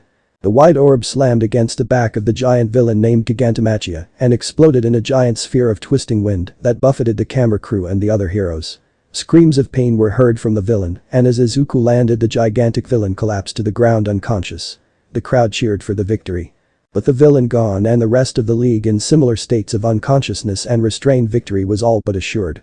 However, that was not to be as mere moments later, the great barrier that had protected them so far shattered and All for One landed in front of them. Our fight was exhausting. I can see why it took 8 generations of One for All to do a significant damage to All for One. Even throwing everything I have at this guy, he just gets up. Even a Rasen shuriken did nothing to him. Well, it did something. It allowed me to inflict more damage, but every time I hit him, he just regenerated. However, I could see that he was beginning to tire. His fighting was getting sloppy at times, and the rate at which he was regenerating was steadily decreasing. The problem is that I simply can't keep up. My chakra reserve is dwindling and I'm getting tired. I tried narrowing my attacks, trying to use more Taijutsu, but it seemed like All for One had been expecting a close-range fight. My use of ninjutsu at least threw him off for a while. Ninjutsu was useless. All it achieved was making him happy and angry that I have so many powers. Heck, he even began monologuing about me stealing his thing. It doesn't matter what I do to him. I need a plan, I can't keep this up. Truth be told, I had a plan. A mad, suicidal plan, but a plan nonetheless. Though I was low on power, the power boost granted by the 8 gates was nothing to scoff at. I believed that even only using the 7th gate might be too much for me, and it wasn't a guaranteed killing move. Even so, it was the only move I had left. Suddenly a commotion was heard from inside the barrier. Afo and I both looked and I was both impressed and horrified. Izuku had launched a Rasen shuriken at Gigantomachia and felled the giant in one strike. It shames me to admit, but I was slow at that moment. As soon as he saw the attack fly, All for One was already speeding towards the barrier. He broke through in a single punch. By the time I managed to arrive, he had managed to free the league and throw off the top 10 heroes that tried to capture them, severely wounding Best Genist in the process. I landed in front of the heroes. Rikido. Young Madara. Big brother. I looked back at the people who shouted and saw their horrified looks. And why wouldn't they be? My armor was broken. The armor that had designed to help me beat All for One only helped to soften his blows. I was cut, scaped and bruised. Blood was flowing out of me along with the silvery liquid of the liquid crystal inner layer. The mixing of the two substances gave the blood I spilled somewhat of an ethereal quality. The remaining tatters of my red over armor fabric were dangling in the wind, held only by a few supports. It was utterly destroyed. Looking back, I saw All for One ensuring the league's escape, as well as sending Gigantomachia away with his own warp quirk. I stood at the ready. This would be my one final effort. Once he was done, he turned to us with a big smile on his face and began to clap. Bravo, bravo. You truly have surpassed my every expectation, Rikido. Not since All Might have I had the opportunity to fight such a powerful opponent. He was buying time, I know this. Most of his clothes had already been shredded by our confrontation, and all he had on him right now were the tattered remains of a once full-sleeved shirt and pants. With my sharigan, I could see many small cuts on his person that were only now beginning to heal. Interesting, so his healing ability can be focused. That was good to know, but could it repair damaged vital organs, like the Nomu could? You know, Rikido. Even as you stand here, half defeated, I can't help but notice all the heroes that are cowering behind you. Why, even the once mighty All Might is taken to hiding behind the backs of children. When I came here to kill you, I admit that I wanted you to suffer.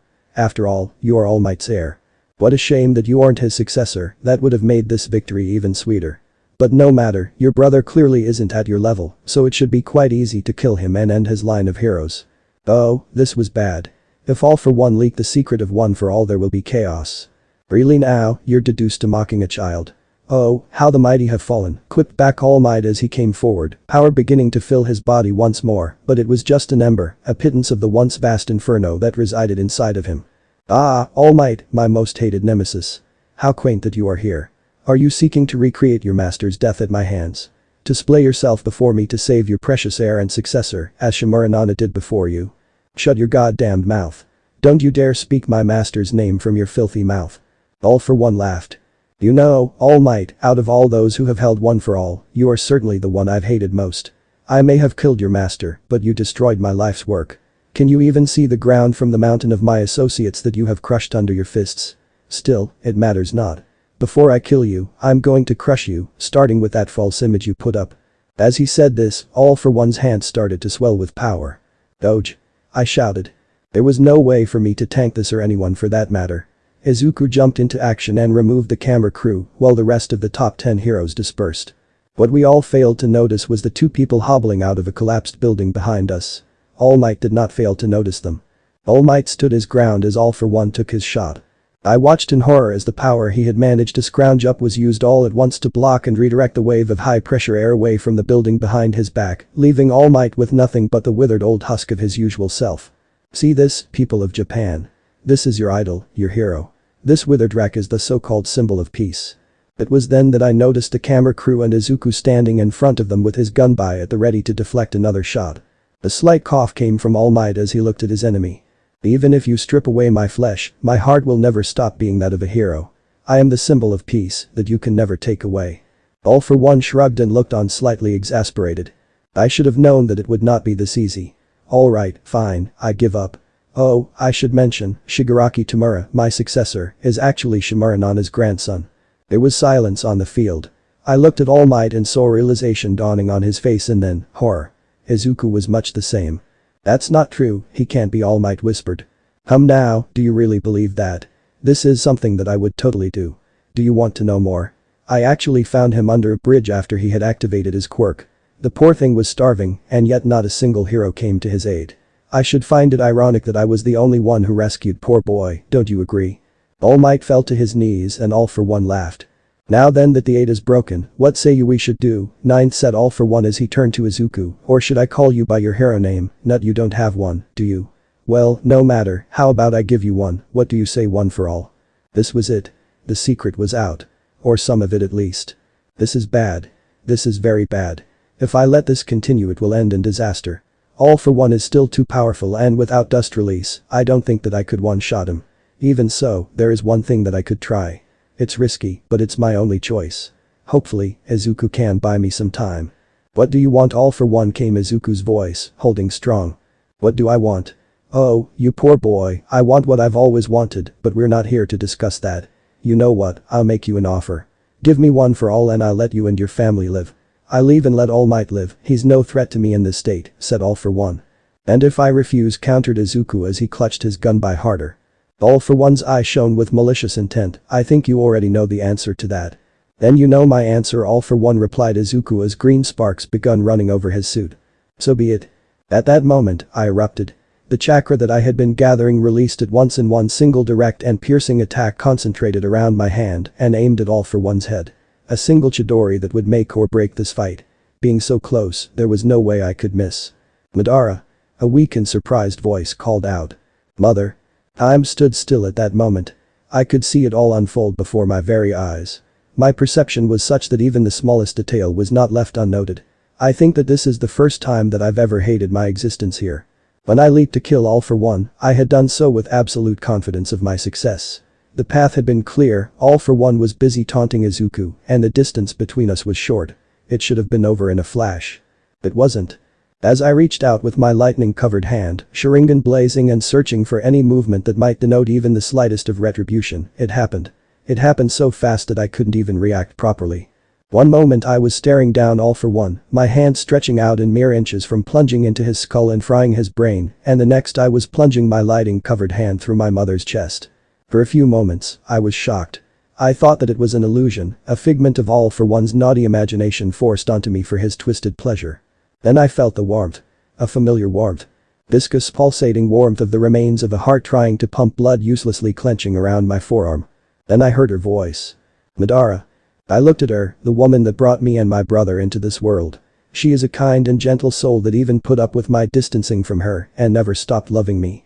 She loved me and my brother so much, and I was killing her. My eyes widened as I heard my brother scream in the distance. The crackling of lightning in my hand died down, and I pulled it back. It was now coated in crimson blood and making a sound so retching that it will haunt my nightmare for decades to come. "No, please, this can't happen, please," I begged quietly. Without my hand supporting her, my mother began to fall. I caught her and sank to my knees. She was dead. It mattered not that I was mere feet from a maniacally laughing All For One. She was dead. It mattered not that the whole world could see us. She was dead, and the last thing I ever said to her was to get out or I would take her only remaining son away. I didn't even get to make amends. What a horrible son I must be. Grief overtook me and I screamed. I wailed my pain and grief as I held my dead mother in my arms. Dead my hand. My brother, orphaned by my hand. The enemy. No. I refuse. At that moment the frigid grief that held me vanished and in its place a terrible boiling hatred took root in my soul. I screamed again, this time not out of grief, but of pain, of anger and rage so hot and pure that I could have used it to scorch the earth. And I did. My eyes felt like they were on fire, like someone took them out with hot pincers and poured molten metal in my eye sockets. I did not shy away from this pain, I embraced it. This was the method of my revenge.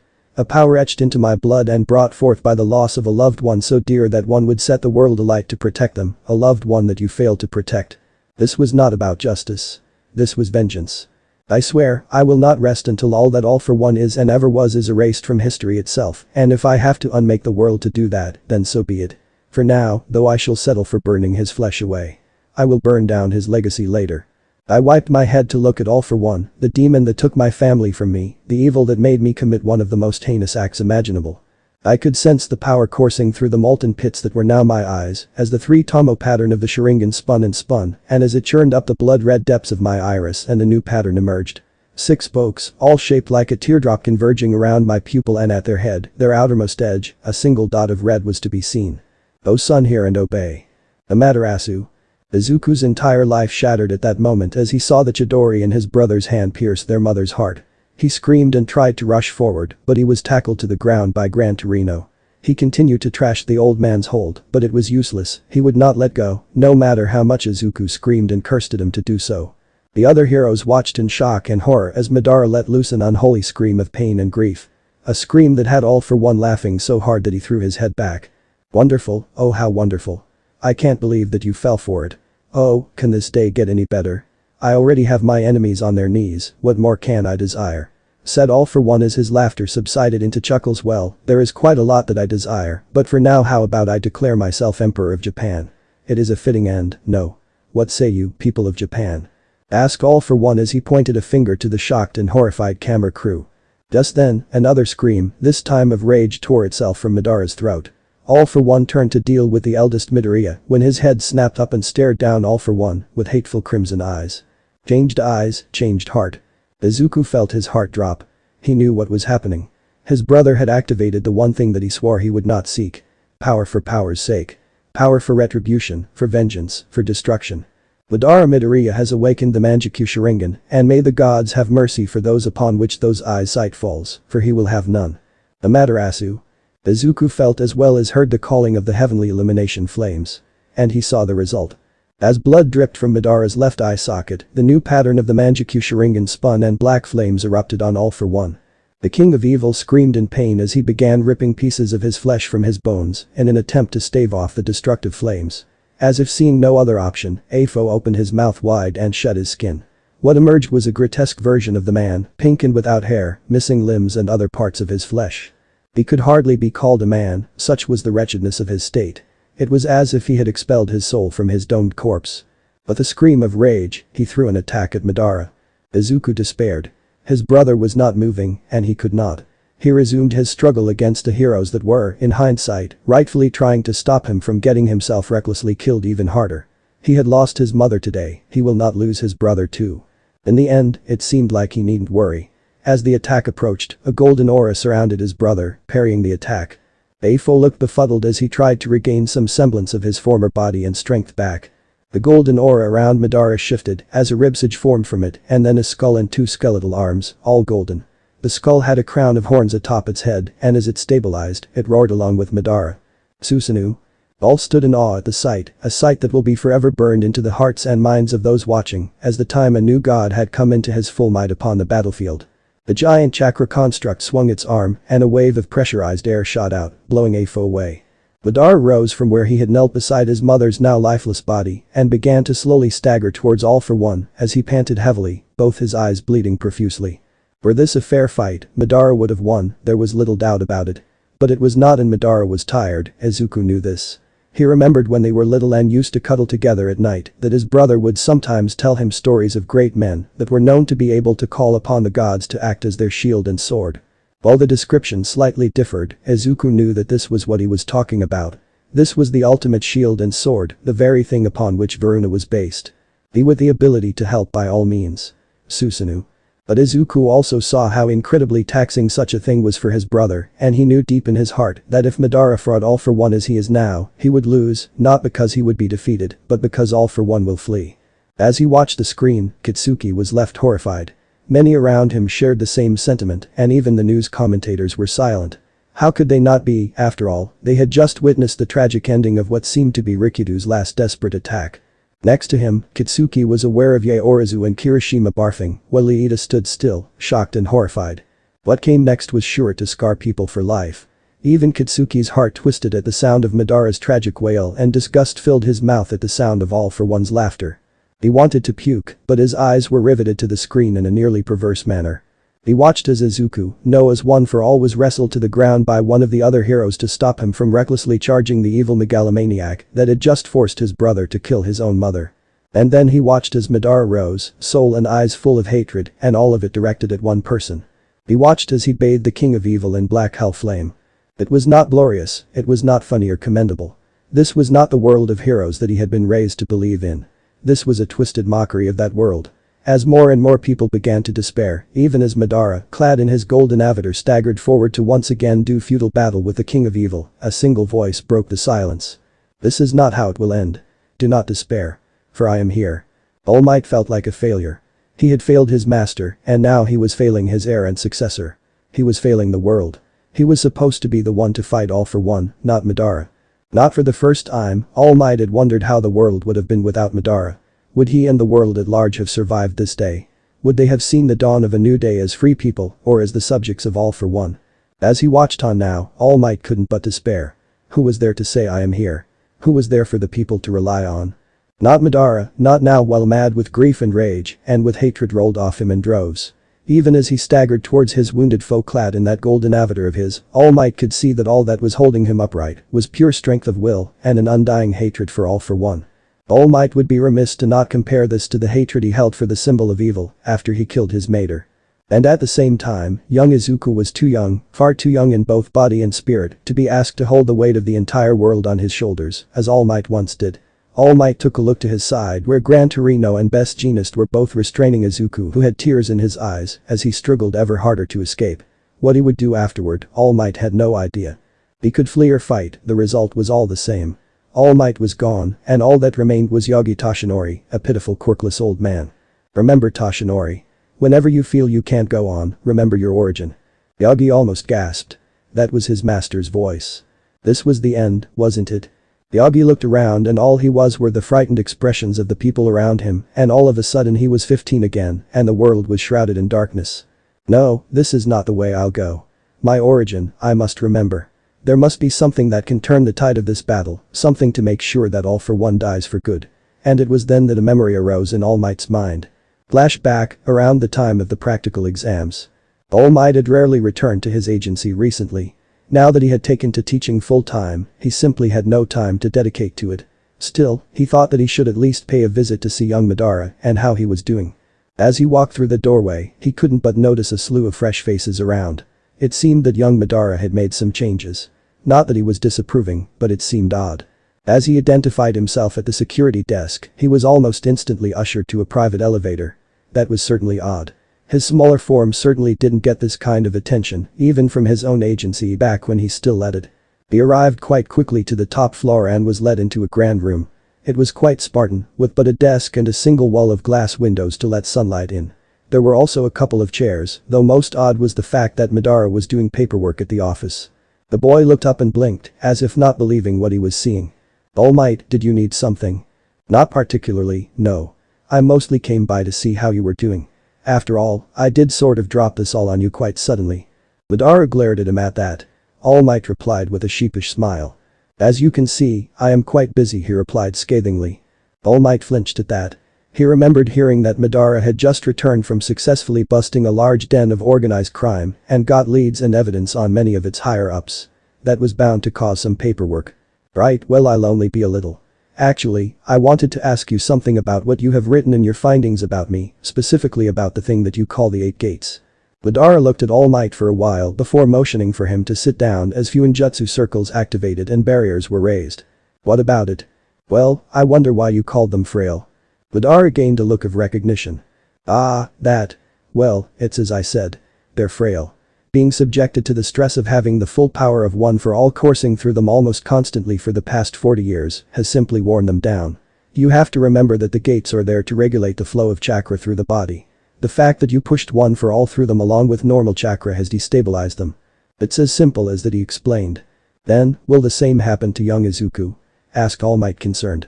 Madara laughed and shook his head. "This won't happen to us. This happened to you because you pushed and trained with One for All before you developed even a shred of your own chakra, and thus you pushed the gates to take the full brunt of One for All's nature energy's corrosive effect. What should have normally been dampened by a layer of chakra came into direct contact with the gates and began eroding them. Why do you think I didn't let Izuku use Ofa as soon as he received it? Anyways, why do you ask? If you were in any danger I would have told you about it the moment I discovered it." "Well, it's more of an old man's curiosity this, but I have heard young Izuku say something about the 8-gate formation.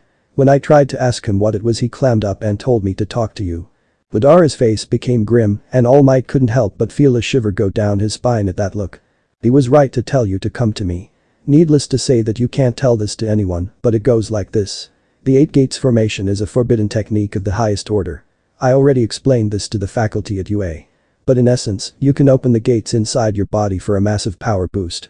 The downside is that, like with One for All, an unprepared body will be shattered by its use. Heck, even for a prepared one it will be hell. The gates exist because the human body simply can't take the full force of chakra without shattering. You must understand that even under the direst of conditions, I would hesitate to use this technique. Messing up would mean certain death."